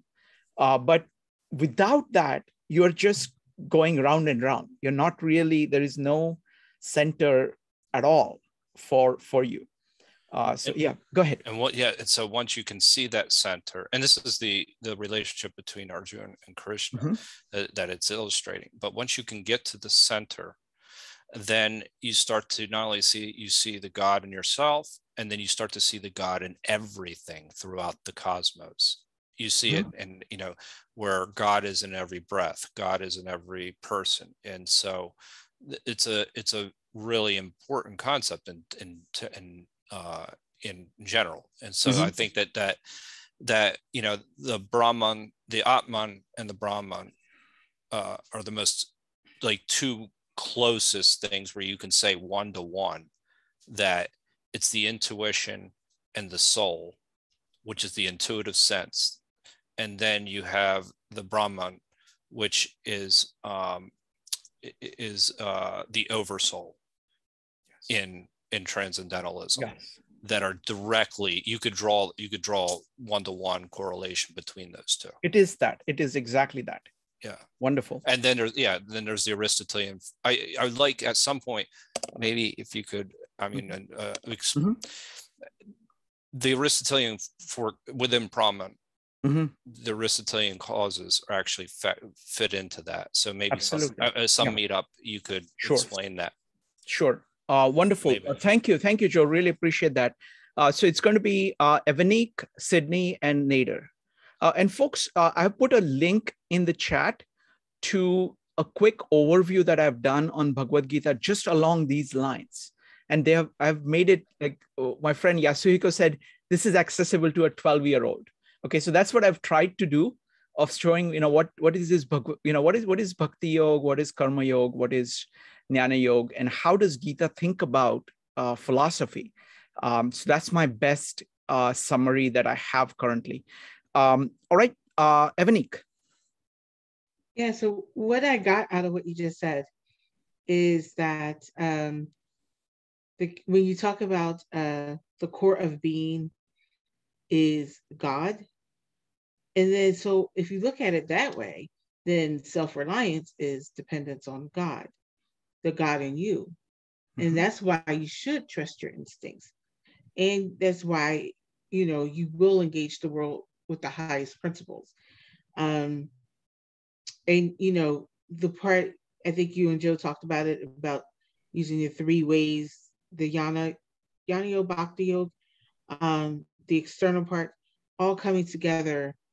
I think it's kind of like when you did that triangle, you're seeking God, and then you seek God, and then God comes out of you, and it goes into the world, and then it goes like that, like it just goes into the triangle. So I think that is a really good way of saying, that's what eternally is going to come out. I agree with Maritza when she said self gets a bad rap. Like if people understood self in this way, they would understand that if you try to understand the God in everybody else, which is to understand everybody else, you would see the good in this world. You would see the good in people, and not to be all gushy or corny or anything, but you could make this world seriously a better place if you manage to see the God in people. It would make, things like if you have disagreements with other people, it would make you more willing to kind of see their point of view. But I mean, and I think a question that I have out of all of this is, what if what you see should go into the world is different than what others see? And how do you deal with that conflict? No, can you repeat the question? I did not quite get it. Sure. So what if what you see for the world, like you're coming from your core and your being, and what if what you see for the world, and like what if you see something that would make the world a better place, and someone sees something different that comes in conflict with what you see? How do you resolve that recognizing the Atma in that other person? Right. So the answer of Bhagavad-Gita in the Indian tradition is very simple. You converse. And that's what is going on with Arjun and Krishna. So what happens is that even like unlike many of the other works of religion, Bhagavad-Gita is simply a conversation. And Krishna never says to Arjun, do this. No, never. Or believe this. He's simply saying, I am singing to you, but what I'm singing about is this Brahma, which is in you. You have this entire, like a sun within you, and I'm singing to that. So you try to get to your core and you speak from that. And what happens is that, and Arjun, many times he says, okay, but what about that? I did not quite understand that. What you said here and here is obviously contradictory. So please, so I think it is done through conversation. So that's the mode. But the core thing is that moment you grant the Brahma in the other person, God in the other person, the context of conversation changes. Because the problem with conflicts is that people regard their entire self as being completely separate from this. They say, okay, I'm part of this group, they're part of this group. This allows you to see commonalities. It allows you to build and resolve differences based on the commonality. It's not easy, but it gives you a mode to do that. Thank you. Sydney, thank you for your patience. What do you think? When I raised my hand to say, excuse me, this is not what I raised my hand to say, but just as a suggestion for that diagram you're looking for, excuse me, it could be posted on the meetup page as a photo, and we could go there and look at it later. No, I have put it in the chat. It's a whole video describing the diagram. I thought it was just a diagram. Okay. And then also, you're looking for what you're looking for while you and Joe were conversing, what kind of demonstrated the complexity of self-reliance, because you were trying to find it on your own, but it ended up being complex. So I thought that was interesting. No, okay. Yeah, right. But what I raised my hand for is I really liked and cherish everything you said. Up to the last point, I was thinking, but why? Where is the why? And you touched upon it a little bit, and you talked about how that all, it drives everything. But where? Sure. And the last point, you touched upon on that a little bit, of that we should use our most loving, most caring, most humanitarian selves in what we do. So that's daily living. But again, I come back to, but what what is the why? And Maritza was quoting somebody who said the ultimate is to cultivate purpose, and the meaning of life would, from there you cultivate purpose. I think it's the reverse, should be the reverse. That's another subject, not to take time now. Sure. But what I want to wrap up with is perhaps the ultimate, and that's why I use the word purpose instead of just goal, is is it about who am I and why am I? So for me, like I said, I really, and I mean it sincerely, cherish what you were saying. I was like from Hermann Hesse's Siddhartha, where he's in the river and he's not drinking it literally, but drinking it in soulfully. I was drinking in what you were saying. But for me, still the why is still out there. Absolutely. Thank you. Thank you, Sydney. Thank you very much. See, what happens is the modern thought has lost the final cause. So everything that you have said about goals is based on material causes, efficient causes. There are two causes which actually permeate all of Bhagavad-Gita and all of the Bible and all of Tao Te Ching. These are the other two of the Aristotle's causes, which modern thinking has completely jettisoned. And that is the final cause and the formal cause. And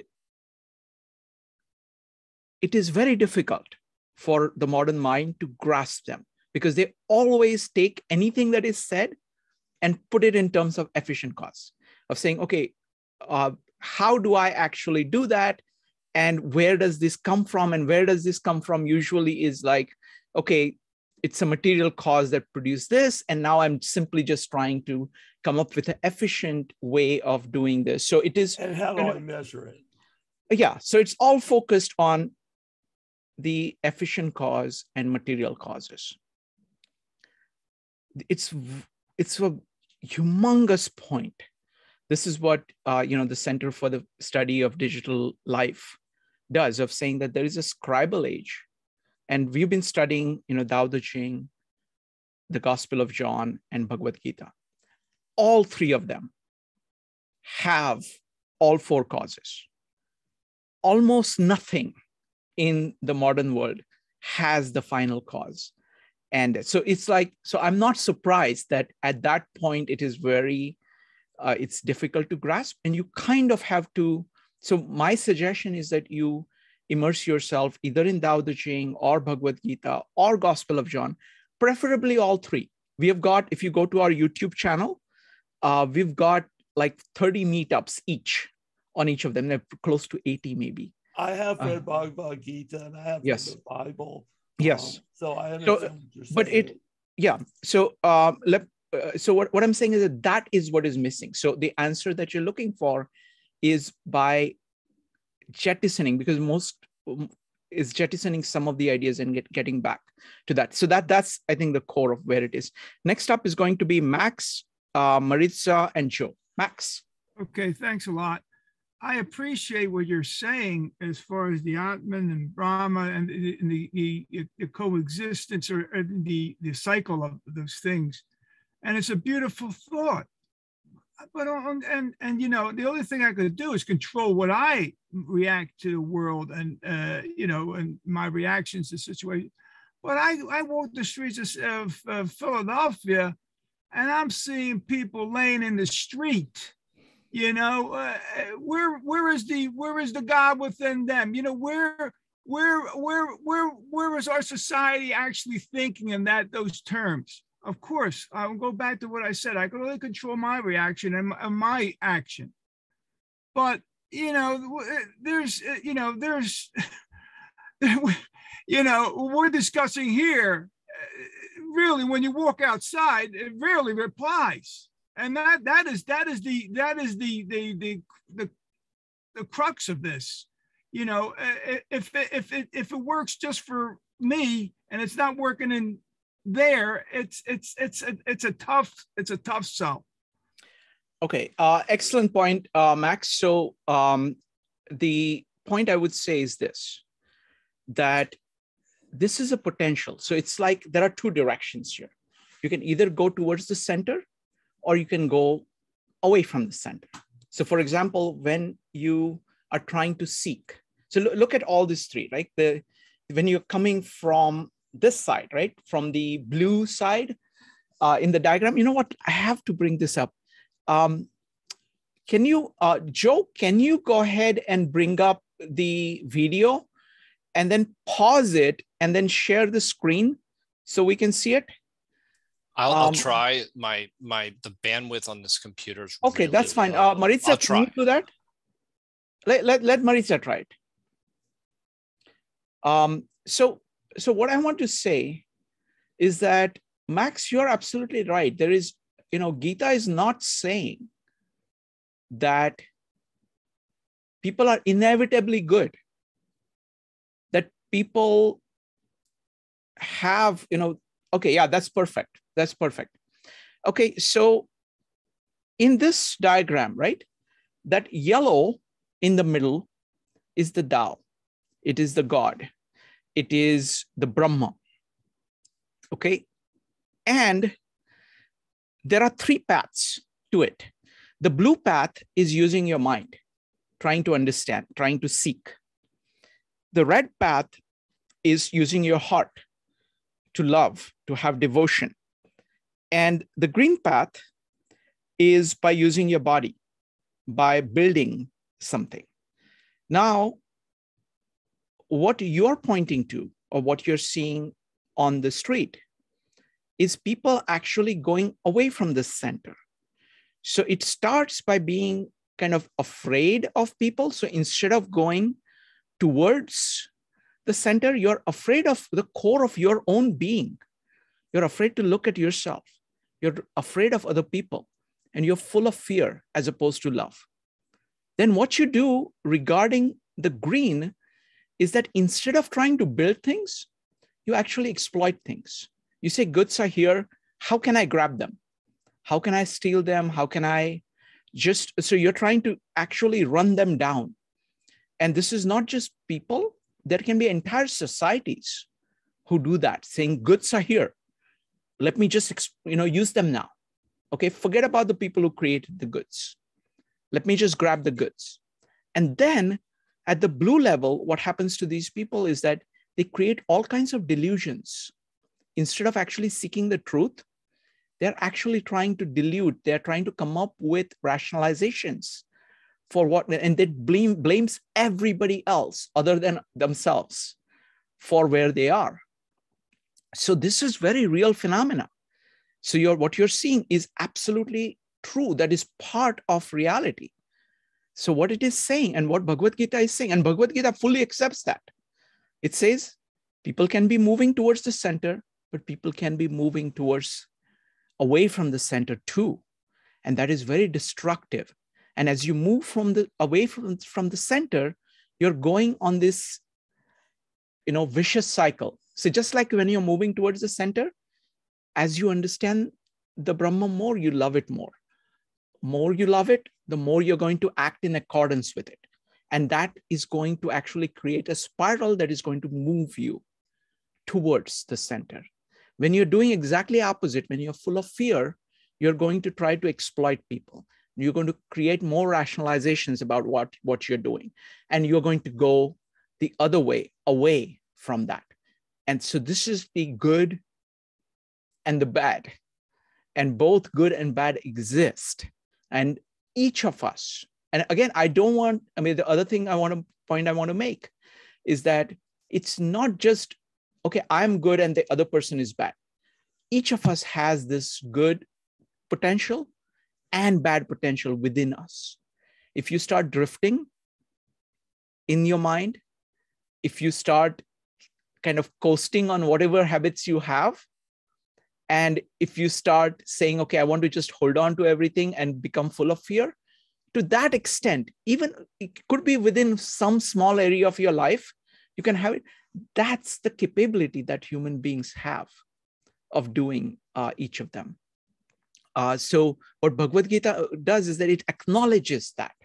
It says that it is good to go towards the center, but it is not. Like it says that God really leaves the person free. It's the same idea in Bible, by the way, and same idea in Tao Te Ching. Tao Te Ching says, try to understand the Tao and act according to it. But most of the people don't.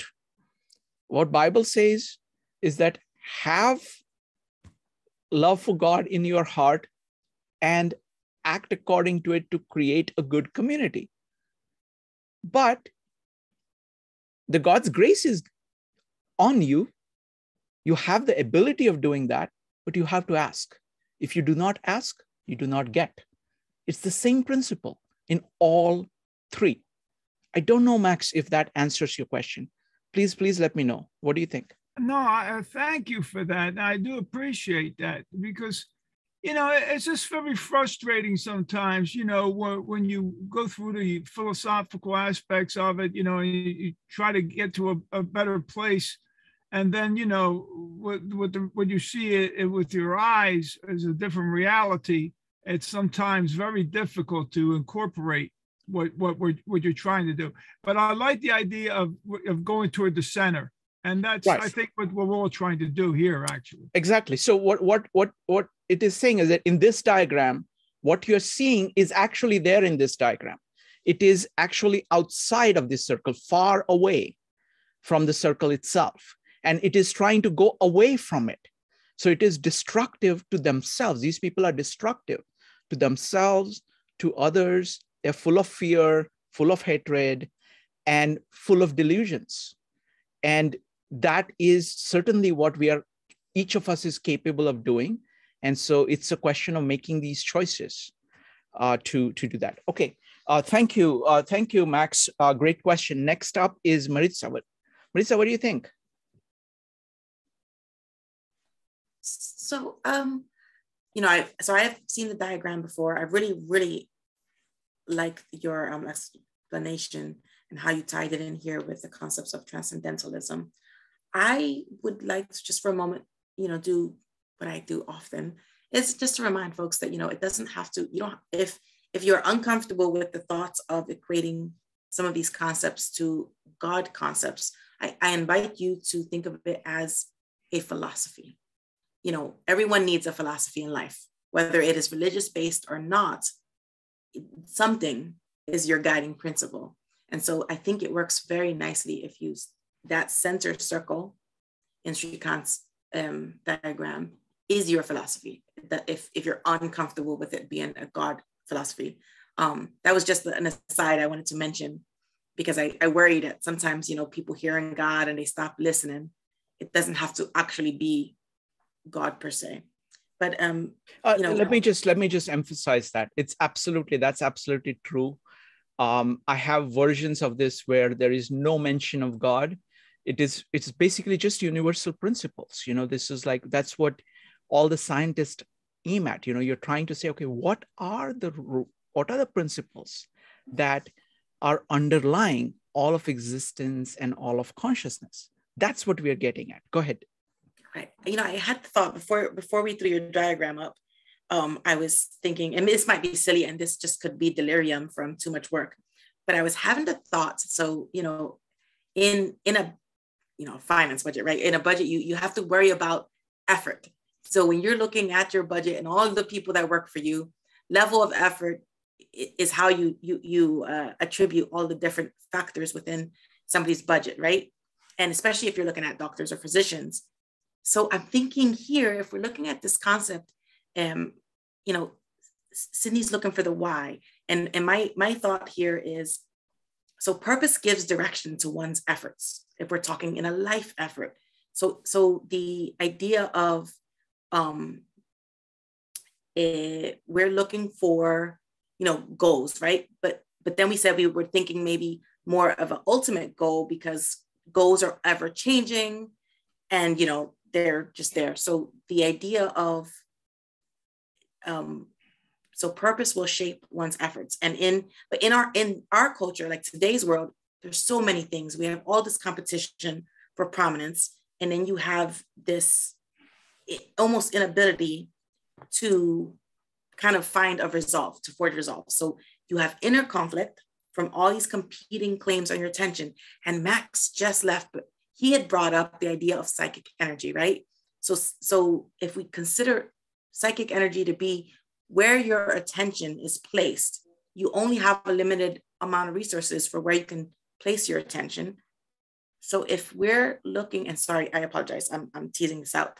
If we're looking at trying to sort out essential claims for your attention from those that may not be essential, and now this is arbitrary, right? There's not going to be one defining thing, but there's two ways to do this. You're going to either do action or reflection, but to do an or, you is like, so action by itself is blind, reflection by itself is impotent.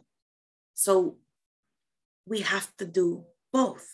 And what I'm hearing, this, if I'm totally off base, I apologize, but I hear that perfect duet in what you're saying, Shrikant, because if you're ever moving to the center, it's a dance between this one and the other one of your opposing sides in your diagram. And to me, I'm viewing them as it's this dance of the, action and reflection, and it's also iterative.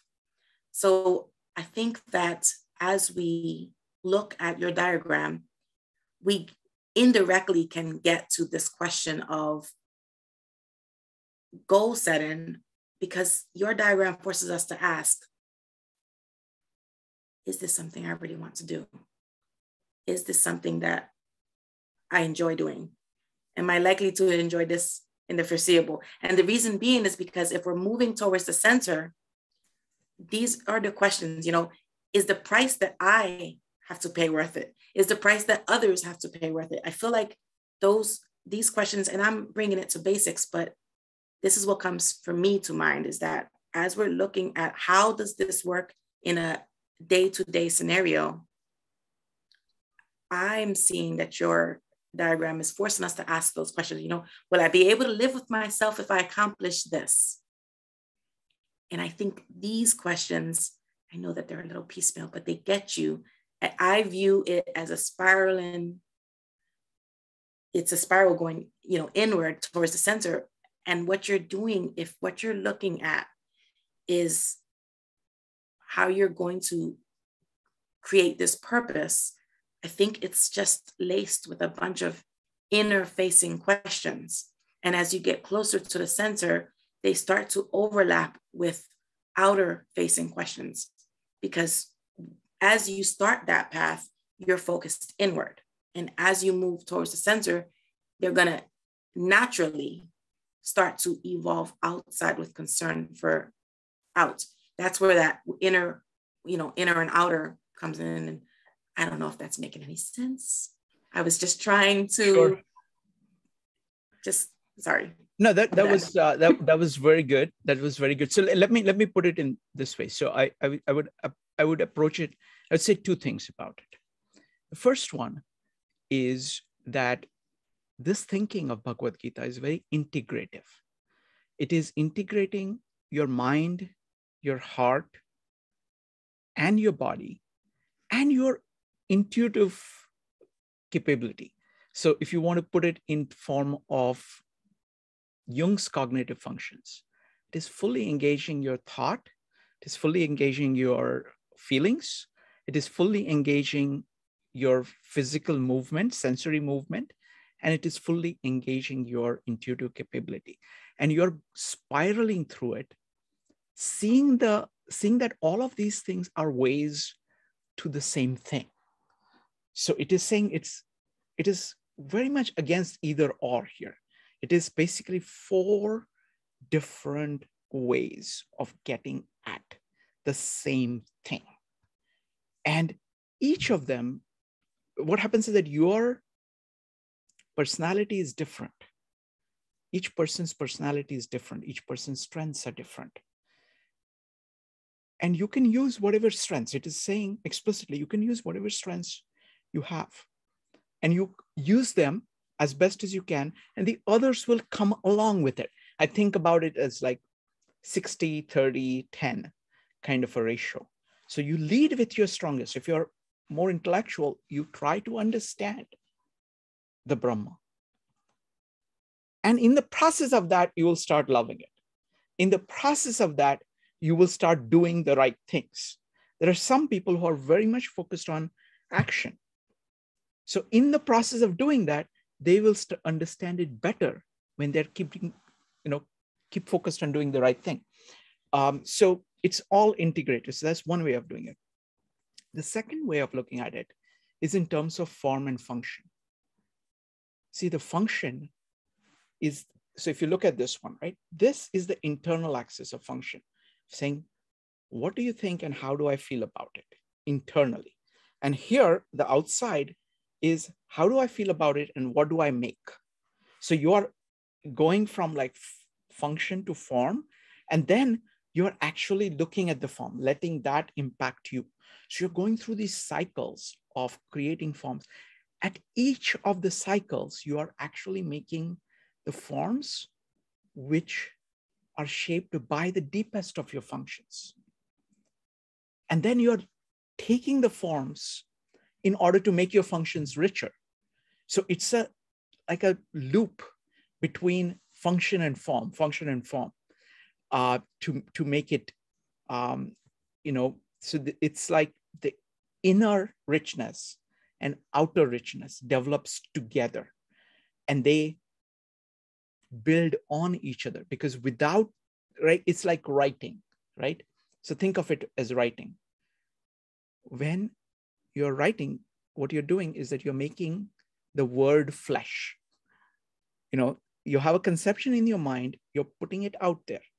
And then because you have written it down, you can look at it, you can reflect on it, and you can dramatically improve what is going on in the mind as a result of your writing.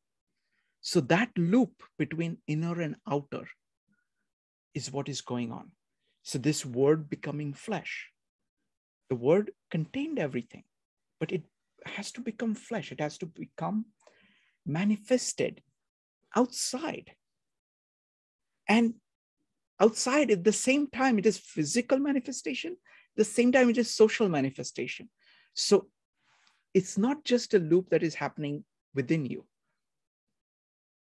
One of the big principles is that it's called Santa Sangat in Indian philosophy, is that you live with people, you spend time with people who are good.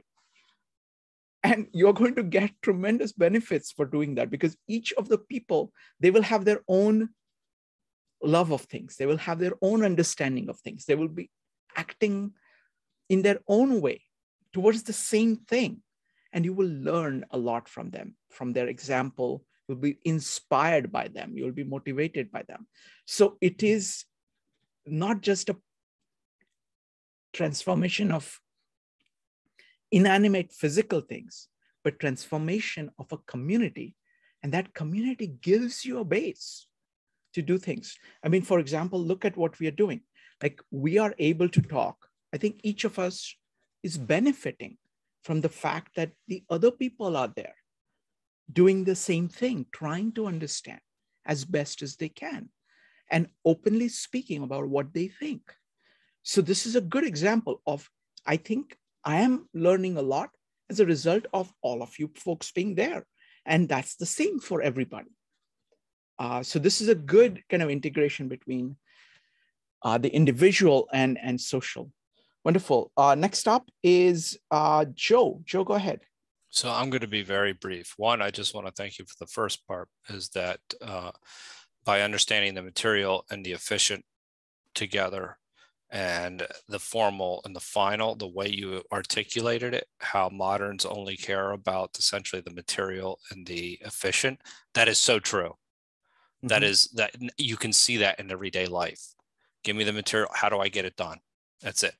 Right. And it really is captured it well. So it helps. That was very, very helpful for me. And the second part is just building off of what you and Maritza and Sydney had just said, is this idea of the why. And this is just, I'm just reverse engineering what I was saying a little bit earlier. So this idea of the why, it derives from what? Your goals. Okay, so what your goals are based on your values. So then all that, either they're your own, and then that why is your own why, or it becomes someone else's why. And that's a very important loop to you can make. Now, one more step is then the how is on the other side of that equation, right? So then that's where the communal aspect of things comes in. And so you have the why, the how, but they all reverse back to what are your enabling capabilities. So even if you were to use, what is it? Something, it's basically constraints. What Maritza was saying about maybe it was labor level of effort or something. Those are constraints that sit on one side, but essentially, that's the how. And then that's then you have the why, then you have everything else, but it's just reverse engineering exactly what I was saying like a little bit earlier, but that's critical, the why. Joe, you wanted me to do a meetup on the final informal causes. So let me do a mini meetup here. Okay. So you see these things here. So form like these 4 things, right? 4 different colors: blue, green, red, and yellow. Okay. The causes, the things that modern world really understands well are only the green and the red. Okay. The blue, as understood by Bhagavad-Gita or the Bible or the Tao. Tao doesn't focus much on that. But let's take Bhagavad-Gita and Bible. Okay. As it understands the blue, that is what formal cause is about. Okay. The yellow, as Bible understands it, and as Bhagavad-Gita understands it, that's what final cause is about. So the entire modern world is looking at the material things, that's the green, and looking at how you feel about it, which is just reactive to it. Okay. That's what most of modern thinking is about. Now, what is it that these blue and yellow bring in? Okay. The thing is that there are words that are used in the same way, but they mean completely different thing. And you can get it because we've done all the work here with, like, for example, word, right? In the beginning was the word, and the word was with God, and the word was God. In the beginning, he was with God. Now that word is blue. Okay. That is the core of both the universal principle. So it is a product of consciousness capable of becoming flesh. So the word is, in the beginning, it is the one that is grasped, like conceived inside your mind. And it can be spoken and it can become flesh. All things were made from it. Nothing was made that was not made from him. Okay. So that idea of saying that, and so that is, so that conception of knowledge, it's the knowledge of eternal principles. And eternal principles include both the principle of existence and consciousness right in the beginning, that both those are there together in the beginning. Okay, so the word, in the beginning was the word, and the word was with God. That contains both consciousness and existence, potential for existence right there. Similarly, in Bhagavad-Gita, when you talk about Jnana Yoga, it is the Jnana of Brahma. And Brahma is the universal principle that animates everything. It's like the Tao and the 10,000 things together. And that's what Jnana is about. So that is what is called formal cause in the Aristotelian tradition. Now, this yellow circle is what is called the final cause. That is what you're going towards. Okay, that is even less understood. And it's not it's not surprising. Like, it's basically the Tao. You know, you cannot be spoken of. Like modern world will say, if you can't speak of it, why are you talking to me about it? Okay, it's nothing. Okay, so it just ignores it completely. But Tao is what it is. Similarly, Brahma is what it is. It is Anahata Nada, that is unmanifested sound in the Indian tradition. It is God the Father in the biblical tradition. It is saying you have no direct access to it. You can get to it only through the word, only through understanding the word. Okay, so that's what I mean. That's what is meant by the final cause and formal cause in this diagram. And so what the modern world has is the red and green, and it tries to, everything else that it even appears to talk about the blue or yellow is simply ways of combining these green and red and somehow trying to do something, which it cannot do because it is genuinely different kinds of things, and they never get to it. Joe, does that answer your question about the four causes? It absolutely does. It starts to make sense perfectly. I was about to say, I was going to ask the question if blue was consciousness, and essentially that's kind of the universal principle. No, it is not just consciousness. It is the word. It is equivalent of Jesus. It is equivalent of Jnana Yoga. It is conscious. It is knowledge of consciousness and existence together. Right. It is the function. It is the function in the terms of Louis Sullivan. So in Louis Sullivan's term, it is the blue going towards the yellow. That is what function is. And the form is the green. So green is really the form, and red is like supporting part of the function. So in Louis Sullivan's terms, is the blue, yellow, and red, which forms really the core of the function. So you have a devotion towards the function, you have the understanding of the function, and then you're trying to express it in the form. So those three together are function in Louis Sullivan's term, and form is the this one. Okay. All right. Thank you, Joe. Thanks. Yeah. You're going to post this, right? Yes, I'm going to post this. Yeah, absolutely. All right. Maritza, you can stop sharing. All right, folks.